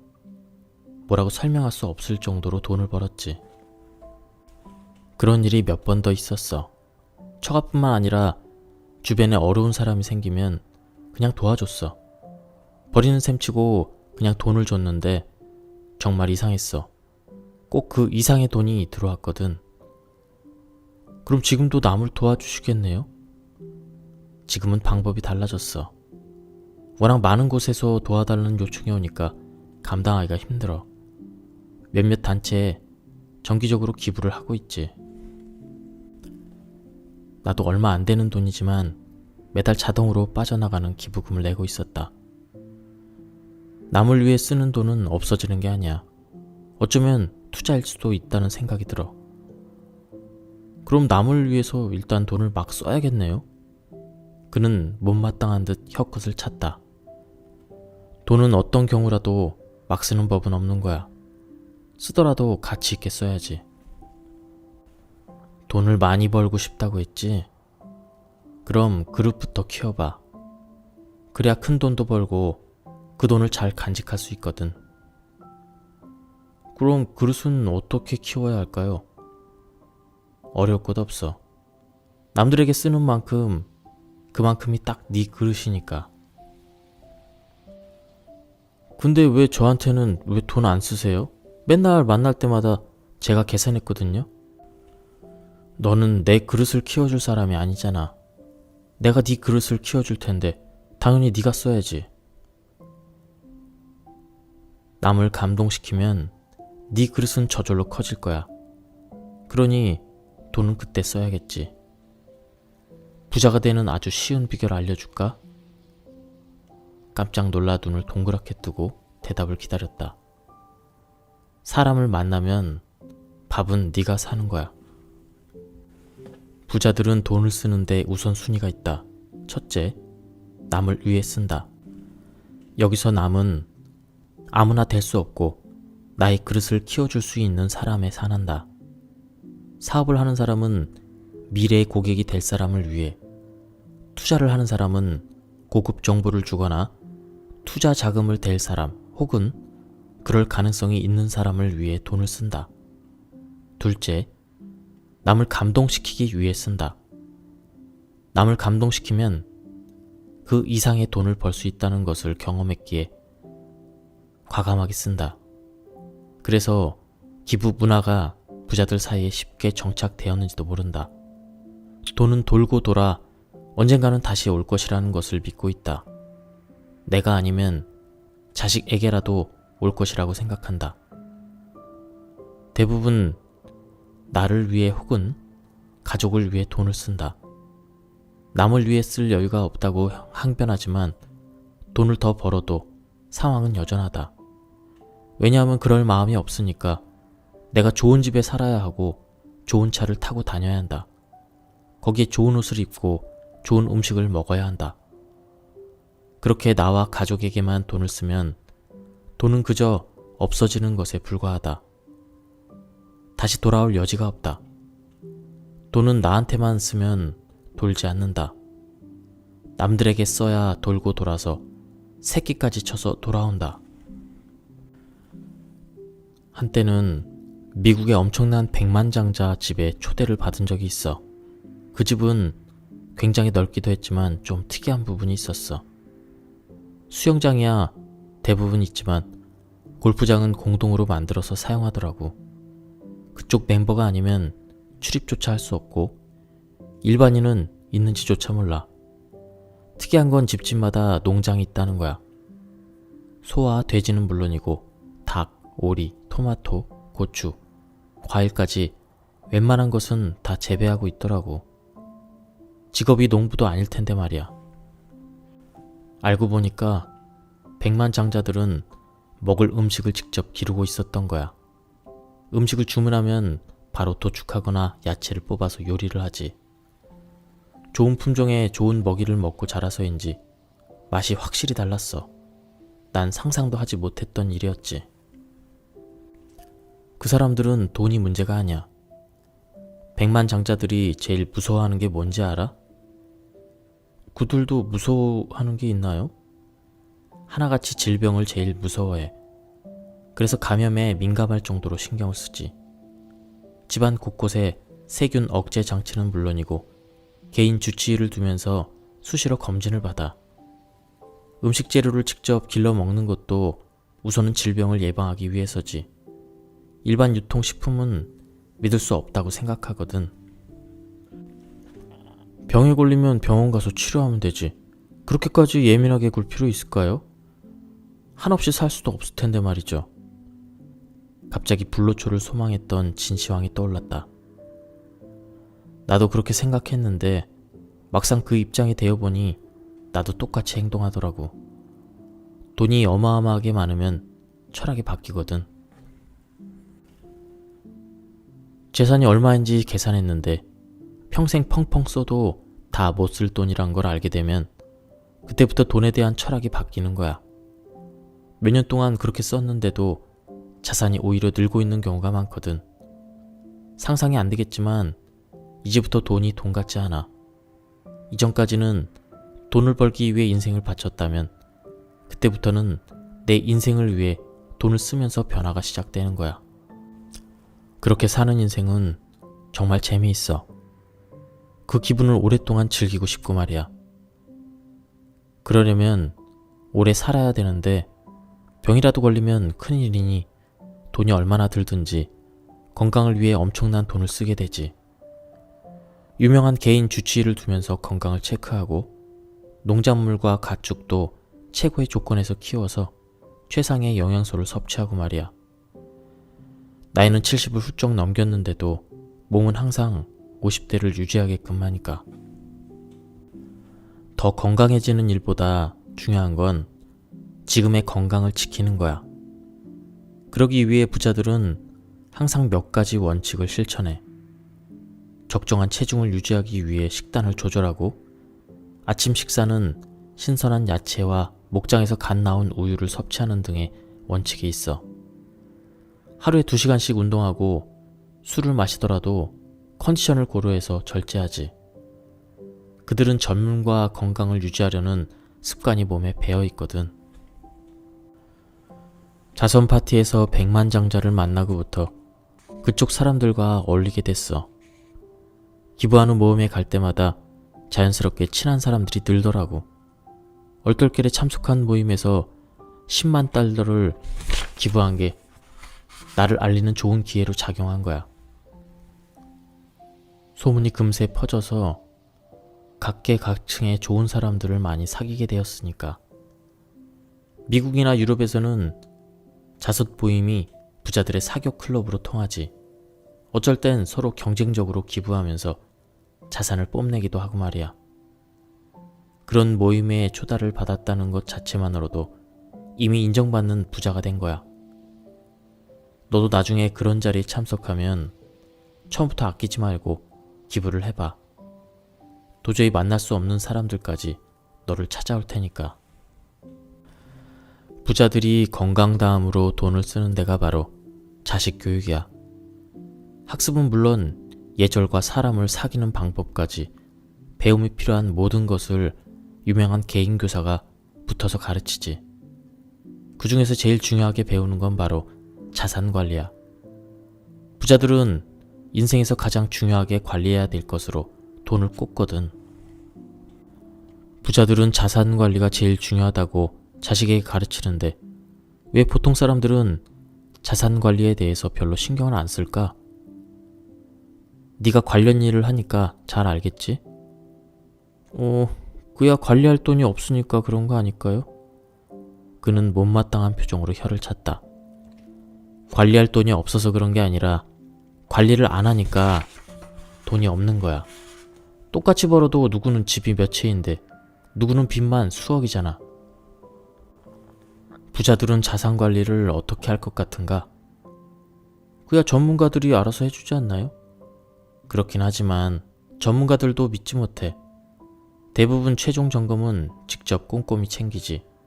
월말이 되면 모든 청구서와 통장 내역 그리고 수입과 지출 현황을 엑셀로 정리한 장부를 매니저에게 보고받아. 전압이나 수도세까지 일일이 따지지는 않지만 매달 자산이 어떻게 변했는지 민감하게 보지. 만약 자산이 줄었다면 전문가를 만나서 문제점을 찾고 다음날부터 통제를 하거든. 지난달보다 자산이 줄지 않는 것. 그것이 바로 부자들의 자산 관리의 전부인 거야. 우리는 자산 관리하면 지출을 관리하고 통장을 쪼개 이자를 더 받기 위한 재테크를 하고 자녀를 위해 저축 통장을 만드는 이런 여러 가지를 생각하잖아. 하지만 부자들은 의외로 간단히 복잡할 것도 없이 그저 줄지만 않으면 된다고 생각해. 자식들에게 자산관리 교육을 시킬 때도 그 점을 항상 염두에 두지. 섣불리 불리려고 하지 말고 있는 자산을 잘 지키라고 말이야. 미국이나 유럽은 어려서부터 자식들에게 자산관리 교육을 철저히 시키는 거로 알고 있어. 하지만 참 한국은 의외야. 오로지 공부만 시키거든. 그러니까 어른이 돼서도 돈 관리가 안 되지. 돈을 암만 벌면 뭐하나 관리가 안 돼서 빚만 늘고 있는데 그런 젊은이들을 보면 안타까워. 갓 부자가 된 사람들은 공통적인 특징이 있어. 바로 주체할 수 없는 과시욕이야. 자기보다 더 큰 부자들을 따라가기 위해 씀씀이를 늘리거든. 돈을 빌려서까지 과시욕을 채우다 결국 감당하지 못하고 파산하지. 대만 부자도 마찬가지였어. 정보통신 회사를 차려서 큰 돈을 벌었는데 지중해에 휴가를 왔다가 정착을 하게 된 거야. 그 일대에서 자산이 제일 큰 부자로 알려주고 싶었나 봐. 뭐든지 제일 크고 화려한 것만 원했거든. 엄청난 돈을 들여서 집을 개조하고 해외에 나갈 때면 늘 개인용 비행기를 임대해서 탔어. 1년에 한 번꼴로 요트도 바꿨지. 그러다 회사 실적이 떨어지면서 보유한 주식도 떨어졌고 결국 빚을 갚지 못하고 파산했어. 갑자기 많은 돈이 들어오면 과시하려는 욕구를 참기가 어려워지나 봐요. 누구나 그런 욕구에 빠져드는 건 사실이야. 하지만 적당히 해야지. 내가 미국을 떠나 이곳 지중해로 온 것도 자기를 과시하려는 사람들에서 벗어나고 싶어서였어. 미국이라는 나라에서는 워낙 큰 자본이 움직이다 보니 하루에도 수십 명의 부자가 새로 생겨나고 파산하기를 반복하거든. 새롭게 부자가 된 사람들은 돈을 못 써서 안달이지. 나도 그들과 어울렸다가는 같이 파산할 것 같아서 이곳으로 온 거야. 지중해 부자들은 과시욕이 없나 보죠? 다 그렇진 않지만 대부분 절제하면서 살아. 거기서는 남에게 돈 자랑하는 걸 추태로 보거든. 나보다 돈이 더 많은 부자들도 소박한 옷을 입고 작은 호텔에서 식사를 하지. 지금은 과거 어느 때보다 빨리 부자가 될 수 있는 세상이야. 누구나 좋은 아이디어만 있으면 큰 돈을 벌 수 있거든. 부자가 되겠다는 욕망을 막연하게 품기보다는 기회를 잡으려고 노력하는 게 더 빠를 거야. 그것보다 부모를 잘 만나야 부자가 되는 거 아닌가요?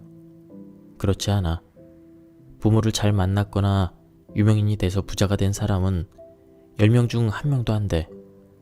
대부분 돈이 넘쳐나는 세상에 발을 담궜다가 큰 돈을 벌어들였지. 나 역시 주식시장이 한창 번성할 때 돈을 벌었고 말이야. 세상의 돈은 변화를 따라가거든. 변화의 흐름을 미리 알고 회사를 세운 뒤에 그 회사를 비싼 가격에 파는 거야. 그런 식으로 부자가 된 사람이 대부분이지. 그럼 부자가 되려면 신문이나 뉴스를 많이 접해야겠네요? 꼭 그렇진 않아. 그런 것은 헤드라인 정도만 읽고 말지. 사건 사고가 대부분이라 읽어봤자 기분만 상하거든. 언론은 세상의 변화를 미리 알려주기보다는 이미 변한 사실을 보도하니 늦은 거야. 그래서 신문보다는 책을 읽는 편이 낫지. 내 주변에도 책을 끼고 사는 사람들이 많아. 사과를 하나 먹더라도 제일 비싼 걸로 한 개만 먹을 줄을 알아야 해. 싼 걸로 여러 개 먹을 생각 말고. 이날 들은 부자들의 삶 이야기는 빨리 부자가 돼서 그들처럼 누리고 싶다는 깊은 열망을 한가득 안겨주었다. 큰 부자들의 인생 철학. 건강을 지키는 게 우선이다. 부자들은 지독할 만큼 건강 관리에 철저하다. 세상에 건강만큼 중요한 것은 없다고 생각한다. 그들은 건강 관리를 위해 거창하게 행동하기보다는 단순하고 일상적인 원칙 몇 가지를 정해놓고 지킨다. 가령 먹을 양을 정해두거나 저녁에 테니스를 치거나 아침에 견과류를 먹는 등의 원칙을 정하고 철저히 지켜나간다. 자식 교육에서 가장 중요한 것은 자산 관리다. 자본주의 사회에서 돈은 세상을 움직이는 힘이다. 잘못 키운 힘은 한순간의 파산으로 이어질 수 있다는 걸 알기에 부자들은 어려서부터 자녀들에게 올바른 자산 관리법을 철저히 가르친다. 부를 물려받은 자녀들은 수백 년이 흘러도 끄떡없는 자산관리 체계를 구축해 나간다. 과시욕을 부리지 않는다. 이제 막 부자가 된 새내기 부자들은 주체할 수 없을 정도로 돈을 쓰며 자신의 부를 과시하기 바쁘다. 결국 그들은 파산을 하여 새로운 부자에게 그 자리를 내준다. 절제할 줄 아는 부자들은 스스로 평범한 사람이라고 여기며 평범한 다른 사람들과 함께 지내는 걸 좋아한다. 신문이나 뉴스보다는 책을 읽는다. 평범한 사람들은 단기간의 이슈에 민감하게 반응하고 열광하지만 부자들은 역사와 철학, 미래에 더 관심 있어 한다. 풍족한 인생을 위해 꼭 배워야 하는 것임을 알기 때문이다. 영양제를 멀리한다. 가공 영양제는 몸을 맹신하게 만든다. 불량식품을 실컷 먹고도 비타민제를 먹었으니 괜찮다고 생각하는 식이다. 부자들은 자연에서 건강을 찾는다. 적게 먹고 운동하면서 항상 적절한 영양과 체력을 유지하려고 신경 쓴다. 어디를 가든 부부가 함께 다닌다. 부자들은 고독을 즐기지만 외로움은 싫어한다. 식사를 할 때도 여행을 할 때도 항상 부부가 함께 다닌다. 작은 현안에 대해서도 대화를 나누며 답을 찾아간다. 세상에서 가장 훌륭한 멘토는 배우자라고 손꼽는다. 비싼 음식을 조금 먹는다. 부자는 싼 값에 많이 주는 사과를 사기보다는 한 개에 10,000원 하는 사과를 사서 맛있게 먹는다. 음식은 비쌀수록 제값을 한다. 많이 먹기보다는 좋은 음식을 적게 먹는 것이 당연히 건강에 더 좋다. 난 말이야, 지금껏 살면서 약속을 어겨본 적이 없어. 판자촌에서 살면서도 이자는 잊지 않고 갚았고 집을 팔아서라도 원금을 갚았거든. 그게 성공의 발판이 된 거야. 만약 당장 먹고 살 돈도 없었다면서 채권자들을 모른 척하고 원금을 갚기는커녕 도망이나 다녔다면 아직도 판자촌에서 살았을지 몰라. 이 지중해 부자는 주식 투자를 통해서 돈을 많이 벌었다고 합니다. 처음에 사업이 망하고 굉장히 어려운 생활을 했는데 우연히 주식 투자를 하게 되면서, 그리고 그 주식 투자를 하는 큰 손을 만나게 되면서 그분의 밑에 들어가서 그 문화생처럼 주식을 배우면서 굉장히 돈을 많이 모았다고 합니다. 근데 본인 돈으로 주식 투자를 해서 큰 돈을 번 게 아니고 본인을 믿어준 사람들, 그러니까 본인에게 돈을 맡긴 사람들의 돈을 이용해서 굉장한 수익률을 통해서 큰 돈을 벌었다고 합니다. 근데 이 이야기까지 하면은 너무 길어지기 때문에 이 지중해 부자가 어떻게 주식 투자를 했고 어떤 마인드로 임했는지 간략히 요약이 되어 있는 부분을 발췌해서 읽어보겠습니다. 주식 투자에 성공할 확률을 따져보면 0.1%도 안 된다는 계산이 나온다. 예상치긴 하지만 주식 투자로 성공했다는 사람은 10,000명 중에 1명 있을까 말까 할 확률이다. 그래서 주식시장은 그 정도 확률밖에 기대할 수 없는 살아남기 어려운 것이다. 주식에 대해 아무것도 몰랐던 그가 어떻게 해서 그러한 큰 성공을 거머쥘 수 있었을까? 그의 성공 비결을 보자. 최고의 고수를 찾아갔다. 당시 최고의 고수는 실력자가 아니라 돈이 많은 큰손이었다. 90년대 초반을 말합니다. 돈으로 증시를 주무르던 시기였기에 그는 큰손을 찾아간 것이다. 큰손에게 버림을 받고 동료에게 시달림을 받고 수개월 동안 한 푼도 못 버는 생활이 계속되었지만 주식으로 성공하겠다는 의지로 끝까지 버티며 큰손을 통해 기회를 잡았다. 새로운 방식을 습득하고 실천했다. 그가 본격적으로 전업투자에 뛰어들었을 때 국내 증시는 외국인 개방에 대한 기대감에 부풀어 있었다. 하지만 외국인 투자에 관한 연구와 준비가 없었던 시기였다. 거금 5만 원을 들여 찾아간 외국인 투자 강연을 통해 그는 새로운 세상을 알게 되었다. 그것으로 그친 것이 아니라 선진국의 투자 방식을 공부하고 전문가들의 힘을 빌려 함께 연구했다. 주변 사람들과 함께 파해를 키웠다. 큰손 밑에서 함께 지냈던 사람들은 각자 제 살 길이 바빴다. 아무리 좋은 정보라도 자신의 자금으로만 투자했기 때문에 돈을 버는데 한계가 있었다. 그는 채권자를 시작으로 큰손, 사채업자까지 함께하여 파이를 키웠다. 같은 10% 수익이 났더라도 1,000만 원의 10%와 10억의 10%는 100배 차이가 난다. 신뢰를 생명처럼 여겼다. 판자촌에서 식구들과 떨어져 살면서도 채권자에게 이자를 갚는 일을 거르지 않았다. 아무리 형편이 어려워도 숨거나 도망치지 않았다. 주가 하락으로 원금을 잃었을 때도 집을 팔면서까지 약속대로 원금을 보존해 주었다. 그런 신뢰가 쌓여 더 많은 자금을 얻게 되었고 덕분에 더 큰 돈을 벌 수 있었다. 근데 여기 나오진 않지만 제 생각에는 이분이 운이 굉장히 좋았던 사람인 것 같습니다. 이분과 같이 굉장히 이제 뛰어난 주식 투자 실력이 있었음에도 불구하고 다른 사람 돈을 모아서 하다가 그게 잘 안 돼가지고 자살까지 하신 분도 있다고 들었습니다. 세상은 말이야, 우리가 사는 밝은 세상이 있고 우리가 모르는 저 아래쪽에 어두운 세상이 있지. 어느 세상에 돈이 더 많을 것 같은가? 그가 말하는 어두운 세상이란 지하 경제를 말하는 것이었다.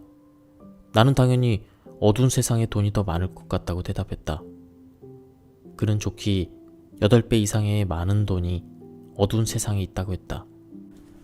어두운 세상에 있는 사람들이 돈을 벌려면 밝은 세상이 한 번씩 뒤집혀 주어야 돈이 돌면서 돈을 벌 수 있거든. 나는 술김에 하는 말이라 생각하고 가만히 들었다. 세상은 어떻게 뒤집힐까? 말도 안 됩니다. 세상이 어떻게 뒤집혀요? 그래서 넌 아직 어린 거야. 세상은 뒤집혀. 지금까지도 몇 번 뒤집혔잖아. 세상은 일정한 주기로 뒤집혀. 우리나라는 대략 5년에서 6년 정도 주기를 두고 뒤집히지. 국내 증시를 보면 최근 30년 동안 한 번도 빠짐없이 5년에서 6년마다 주가가 반토막이 났다는 걸 알 수 있을 거야. 주가가 반토막이 나면 어떤 일이 벌어질까? 당연히 경제가 어려워지겠죠. 그런 성의 없는 대답 말고 구체적으로 말해봐. 주식 투자자는 엄청난 손해를 입고 주식시장을 떠날 것이고 부실한 기업은 퇴출되거나 인수합병되겠죠. 그러면서 실업자는 속출하고 부채도 늘어나면서 전반적인 경기가 위축되겠네요. 그렇지. 그게 바로 세상이 뒤집히는 거야. 주가는 점점 더 떨어져서 결국 반토막이 났어. 그럴 때 기분이 어떨 것 같은가? 화가 나겠지만 그보다 덜컥 겁이 날 것 같습니다. 맞아, 절반까지 떨어졌다면 앞으로 더 떨어질 것 같은 불안감 때문에 극한 공포를 느끼게 되지. 그래서 다들 더 떨어지기 전에 반이라도 건져야겠다며 팔기 시작하는 거야. 나 역시 H 지점장이 추천한 종목이 반토막 났을 때 모두 급히 팔았다. 그는 빈 막걸리통을 흔들어 보더니 아쉬운 듯 물 한 잔을 들이켰다. 그래서 개인은 주식을 안 하는 게 좋아. 심리게임에서 이길 수가 없거든. 본전 생각과 욕심이 뒤엉켜서 판단을 제대로 못 내려. 자신은 주식으로 큰 돈을 벌어놓고 우리더러 주식을 하지 말라는 말이 조금은 어처구니 없게 들렸다. 국내 주식시장을 움직이는 큰 세력을 나눠보면 어떤 세력들이 있을까? 그야 외국인이 있고 기관, 그리고 개인 아닐까요? 경제신문이나 뉴스를 보면 항상 나오는 이야기다. 그래, 그 중에서 누가 제일 돈을 많이 벌까? 그야 외국인 아닐까요? 당연한 대답이었다. 그 다음은 기관이겠죠? 잘 아는구만. 그럼 개인들은 어떨까? 그야 대부분 돈을 잃을 것 같은데요? 남 이야기할 것 없이 나 스스로가 주식 투자로 많은 돈을 잃고 있었다. 언제부턴가 국내 주식시장이 돌아가는 꼴을 보니까 참 재밌는 현상이 반복되는 거야. 왜 외국인과 기관은 돈을 벌고 개인은 돈을 잃는지 그 이유를 생각해 본 적 있어? 내가 운영하는 투자회사는 홍콩에서 왔으니까 외국인으로 분류되지. 우리 회사의 펀드 매니저들은 어떤 주식 살 것 같은가? 그야 성장성이 좋다든가 신기술을 있다든가 아니면 차트 모양이 예쁜 그런 회사 주식 사지 않을까요? 그런 건 누구나 다 아는 사실이야. 아주 고급 정보를 빼놓고는 모든 정보가 공개되는 세상이거든. 고급 정보조차 얼마 지나지 않아서 일반적인 정보로 바뀌어버리니까 성장성이나 신기술에 관한 정보에 의존해서는 주식을 사지는 않아. 그럼 어떤 주식 사는데요? 대충 몇 개 찍는 거야. 너무 좋지도 않고 그렇다고 너무 나쁘지도 않은 주식 몇 개를 골라서 사는 거지. 왠지 억지라는 생각이 들었다. 우리 같은 외국인이 의외의 주식을 사들이면 기관들이 궁금해하지. 그래서 사람을 보내서 물어봐. 그 주식 왜 샀냐고. 그때 그가 어떤 대답을 했는지 궁금했다. 왜 사긴 좋으니까 샀다고 대답하지. 기대를 말았어야 했다. 그 얘기를 듣고 기관들이 따라 사는 거야. 외국인이 좋다고 하니까 뭔가 있는 줄 알거든. 기관들이 사니까 주가는 당연히 올라가겠지? 나도 물 한 잔을 들이켰다. 외국인이 사고 기관도 샀다면 그 다음엔 누가 살까? 당연히 개인도 사겠죠. 그래. 외국인과 기관이 사들인 주식이라면 확실하다고 생각하니까 개인들이 몰려와서 마구 사들이지. 그때 사기 시작하면 주가는 계속 올라가는 거야.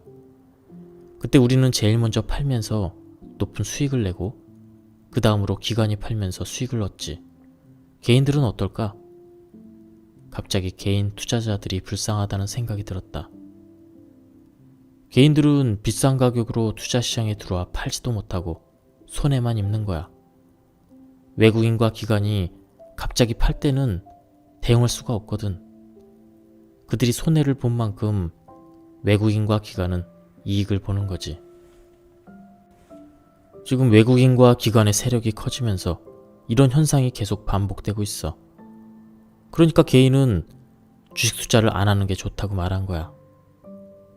뭔가를 기대했다가 주식 투자를 하지 말라는 이야기에 우울해졌다. 그런데 말이야, 주식 투자하기에 기가 막힌 기회가 오긴 하지. 이 기회를 놓치는 건 그야말로 하늘이 준 기회를 놓치는 거고. 나는 눈을 동그랗게 뜨고 바라보았다. 좀 전에 우리나라 5년 정도마다 한 번씩 주가가 반토막 난다고 했지? 그럼 언제 주식을 사야 될까? 그야 당연히 반토막 났을 때 사야겠죠. 그렇지. 그때가 바로 절호의 찬스인 거야. 외부의 영향으로 떨어졌기 때문에 시간이 지나면 원상 회복되거든. 싼 가격에 좋은 주식을 살 수 있는 기가 막힌 기회인 거지. 근데 중요한 사실을 알아야 돼. 주가가 반토막 났을 때 주식을 사는 건 맞지만 어떤 주식을 사느냐가 관건이야. 이건 흐름을 아는 나 같은 사람들은 업계 1등 회사 아니면 2등 회사를 고르지만 보통 사람들은 3등 이하 회사를 골라서 투자하게 되지. 그런 주식은 더 많이 떨어졌으니까. 그만큼 더 많이 오를 거라고 판단하는 거야. 외부 영향으로 주가 떨어졌으면은 떨어진 만큼 오르는 건 당연한 거 아닌가요? 전자업계에서 1등은 어디지? 삼성전자요. 2등은? LG전자요. 그럼 3등은? 대우? 하이닉스인가? 대답을 확실히 하지 못하고 우물쭈물했다. 자동차를 한번 보자. 1등 회사는 어디지? 당연히 현대자동차죠. 2등은? 기아자동차. 그럼 3등은? 대우? 쌍용? 역시 제대로 대답할 수 없었다.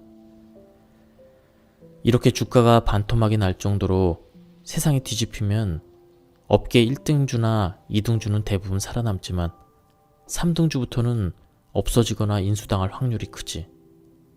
대출 비율이 비슷하더라도 잘 나가는 회사보다는 그렇지 못한 회사가 대출이 더 위험해 보이거든. 그래서 정부와 채권단은 구조조정을 한답시고 회사를 없애버리거나 인수시켜버리지. 그런 회사의 주식을 샀다면 당연히 위험한 거야. 1등 기업은 위기일수록 빛나는 법이야. 위기가 끝나면 더욱더 빛을 발하지. 그동안 시장을 나눠먹었던 하위 기업들 일부가 사라지면서 시장 지배력이 더 늘어나고 확실한 선두 그룹으로서 자리매김하게 되거든. 가치 투자란 바로 이런 거야. 위기가 왔을 때 1등 기업에 장기적으로 투자하는 거. 그는 주가가 반토막이 났을 때 업계 1등 기업의 주식을 사고 2년에서 3년 정도 기다렸다가 원상태로 돌아오면 그때 팔라고 했다. 그를 만났을 때 당시 삼성전자 주식은 76만원까지 올랐다가 절반가량 떨어진 40만원 선에서 거래되고 있었다. 내가 주식을 하고 돈을 막 벌어들일 때 중학교 동창 녀석이 찾아왔어. 아주 친한 사이였었지. 친구는 서울에 올라와서 딱히 자리를 못 잡고 있던 와중에 내가 돈을 잘 번다는 소문을 듣고 온 거야. 사무실에 와서 주식을 배우고 싶다고 하더라고. 그래서 자리를 내주었지. 1년 정도는 무척이나 성실하게 다녔어. 온갖 잡일을 도맡아 했었어. 당시에 장외 주식을 거래하고 있었는데, 장외 주식이란 현금을 직접 주고 사야 되고 주식 증서도 받아야 돼서 방식이 좀 복잡하거든. 거래할 때마다 내가 갈 수도 없으니 친구를 보냈지. 은행에서 돈을 찾아 가방에 넣어주면 친구는 저녁 때쯤 증권을 받아왔어. 그렇게 친구가 장외 주식 거래를 맡아서 했지. 그러던 중에 내가 산 장외 주식을 비싼 가격에 사겠다는 사람이 나타난 거야. 그래서 증서를 팔았는데 다음날 가짜 증서라며 찾아왔더라고. 증권 거래소에서 확인해 보니까 위조된 게 맞는 거야. 친구가 받아온 장외 주식 증서가 모두 위조된 가짜 증서였어. 금액으로 치면 30억 원이 넘었지. 친구를 너무 믿고 확인을 안 해본 내 잘못이었어. 친구는 이미 해외로 도망갔더라고. 미리 준비를 다 하고 있었나 봐. 나도 모르게 깊은 한숨이 흘러나왔다. 그때 장외 주식을 내 돈으로만 산 게 아니었거든. 대부분 투자자들에게 받은 돈이어서 내가 갚아야 할 돈이 돼버렸지. 한 며칠 힘들게 지내다가 산에 올라갔는데 그곳에서 한 스님을 만났어. 내 사연을 듣더니 전생에 그 친구에게 큰 빚을 졌는데 이제야 갚았다라고 말씀하시는 거야. 그러면서 빚을 갚았으니까 앞으로 더 잘 될 거라고 하시더라고. 산을 내려오면서 그 친구를 잊었어. 직원들은 경찰에 고소한다며 법석을 떨었는데 그냥 두라고 했지. 가끔 그 일을 생각하면 너처럼 우라가 치밀었지만 그때마다 마음속으로 빌었어. 친구가 앞으로 잘 살게 해달라고 말이야. 그렇게 하니까 마음이 편해지더라고. 자네들 나이도 이제 40을 훌쩍 넘겼으니 좋은 기회가 올 거야. 내가 살아보니까 30대는 성공하기엔 부족한 게 많고 40대는 넘겨야 성공다운 성공을 하더라고. 남들을 봐도 그렇고 나도 40을 넘겨서 큰 돈을 벌었거든. 그전에는 건설 일을 해도 망했고 식당을 해도 안 됐고 말이야. 생각해보면 그건 내 능력이 없어서가 아니라 나이가 부족했던 거야. 의욕이 넘쳐 발버둥을 쳐도 사회에서는 어쨌거나 나를 어린 사람으로 취급하거든. 경험도 부족하니 남에게 잘 속고 이용만 당했던 거지. 옛말에 소년급제라는 말이 있어. 이거 좀 굉장히 위험한 거라고 예전부터 어른들이 말씀하셨지. 지금으로 따지면 30대에 성공하는 걸 경계해야 된다는 뜻이야. 빨리 성공해서 부자가 되면 좋을 것 같지만 그때부터 수많은 유혹에 시달리거든. 그 나이에는 그런 유혹을 이겨낼 힘이 없지. 혈기가 넘쳐 뭐든지 시도하다가 결국 내려앉게 되거든.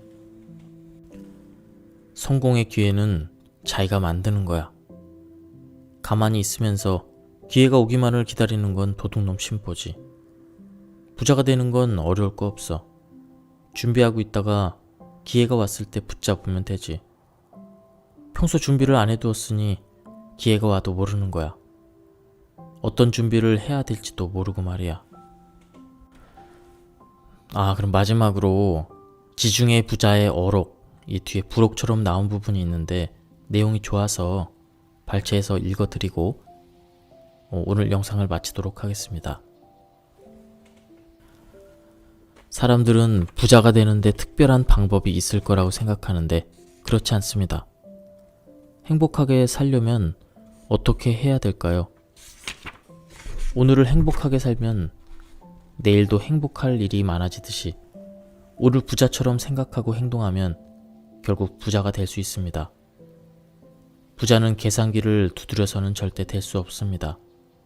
상위 1% 부자가 되려면 200년은 좋게 돈을 벌어야 되는데 그렇게 해서 부자가 된 사람은 아무도 없습니다. 부자는 생각하면 바로 행동하는 사람입니다. 여러분이 부자가 되는데 이 이야기가 조금이나마 도움이 되었으면 합니다. 가족이 우선입니다. 어떤 것보다 가족이 먼저입니다. 어려운 일이나 힘든 결정을 할 때 무엇이 가족을 위해서 하는 것인지 생각해 보시기 바랍니다. 가족끼리 신뢰는 꼭 지켜야 됩니다. 부부간의 신뢰, 부모 자식 간의 신뢰, 신뢰가 깨지면 세상과의 신뢰도 깨집니다. 가족과의 신뢰를 위해 언행을 조심하시고 각자의 위치에서 좋은 사람이 되도록 노력하세요. 자녀에게 너무 많은 사랑은 금물입니다. 자식은 부족하게 키워야 합니다. 돈이 많아도 없는 척 해야 합니다. 돈은 어린 자녀에게는 가장 위험한 독이 됩니다. 돈은 우리에게 편의를 제공하지만 위험에 빠지게 하는 가장 쉬운 수단입니다. 자녀에게 많은 자산을 물려주지 마세요. 스스로 일어서도록 자립심을 키워주어야 합니다. 자립심의 반대가 돈입니다. 돈이 있으면 자립심은 무너집니다. 자녀 관리는 곧 돈 관리를 의미합니다. 수입의 1%를 기부하세요. 어려운 사람에게 수입의 1%를 기부하세요. 10%는 너무 많습니다. 금액이 크면 한두 번 내고 말게 됩니다. 1%가 적당합니다. 100만 원을 벌었으면 그 중에 만 원은 남을 위해 아껴두었다가 그들이 필요로 할 때 아낌없이 주세요. 세상의 돈은 일정하게 유지됩니다. 내가 1억 원을 벌었다면 누군가는 그만큼을 잃은 것입니다. 그들을 위해 지갑을 열어야 공평한 세상이 됩니다. 마음을 넓게 가지세요. 돈 몇 푼에 흔들릴 필요가 없습니다. 지금 없더라도 언젠가는 있을 때가 올 것입니다. 누군가에게 상처를 주었거나 돈을 빌렸다면 진심으로 사과하고 돈을 갚으세요. 마음이 넓어야 쓸어 담을 게 많아집니다. 보이는 세상이 전부라고 단정하지 말기 바랍니다. 돈에 질투하지 마세요. 옆집 사람이 땅을 샀다고 배 아파할 이유가 없습니다. 세상에 돈이 얼마나 있을까요? 그 많은 돈 중 그 사람이 차지한 건 개미 손톱 때만큼도 안 됩니다. 겨우 그 정도의 돈에 질투하지 마세요. 질투는 당신의 영혼만 피곤하게 합니다. 뭐라도 하십시오. 부자를 바라면서 가만히 있지 마세요. 뭐라도 해야 손에 잡히는 법입니다. 가만히 앉아있는 사람이 얻을 수 있는 건 치질과 비만밖에 없습니다. 세상은 뿌린 만큼 거두는 법입니다. 언제 거둘지는 미지수지만 그래도 뿌려놔야만 언젠가는 얻는 법입니다. 세상이 어떻게 돌아가는지 관찰하고 돈이 어디로 흘러가는지 살피기 바랍니다. 부자는 그렇게 되는 것입니다. 사람이 답입니다. 사람에게 잘해야 합니다. 나 외에는 모두 남입니다. 남이란 감사한 사람의 다른 표현입니다. 그들을 만날 때마다 감사한 마음을 갖고 감사하다는 말을 해야 합니다. 부자는 남들이 만들어줍니다. 남들에게 인정과 사랑을 베풀기 바랍니다. 남에게 기대지 마세요. 남이 언젠가 나에게 기회를 줄 거라 기대하지 마십시오.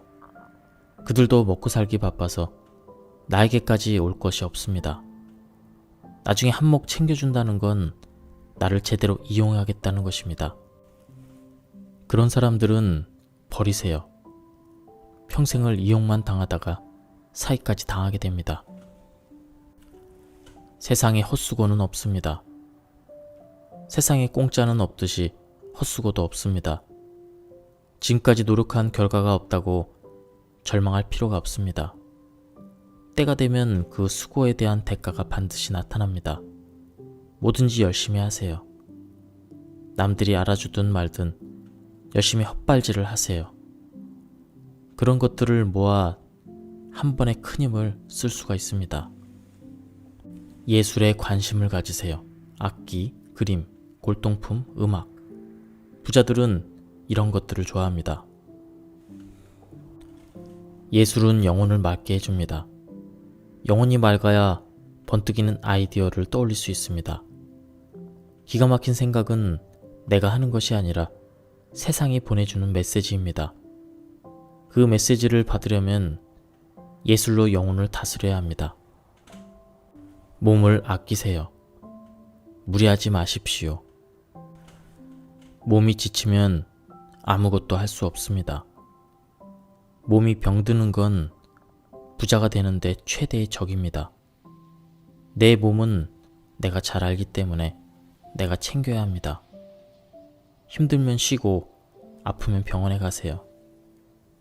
몸을 아껴둬야 큰 힘을 써야 할 때 제대로 쓸 수 있습니다. 부자가 되는 기회는 한 번에 올 때가 있습니다.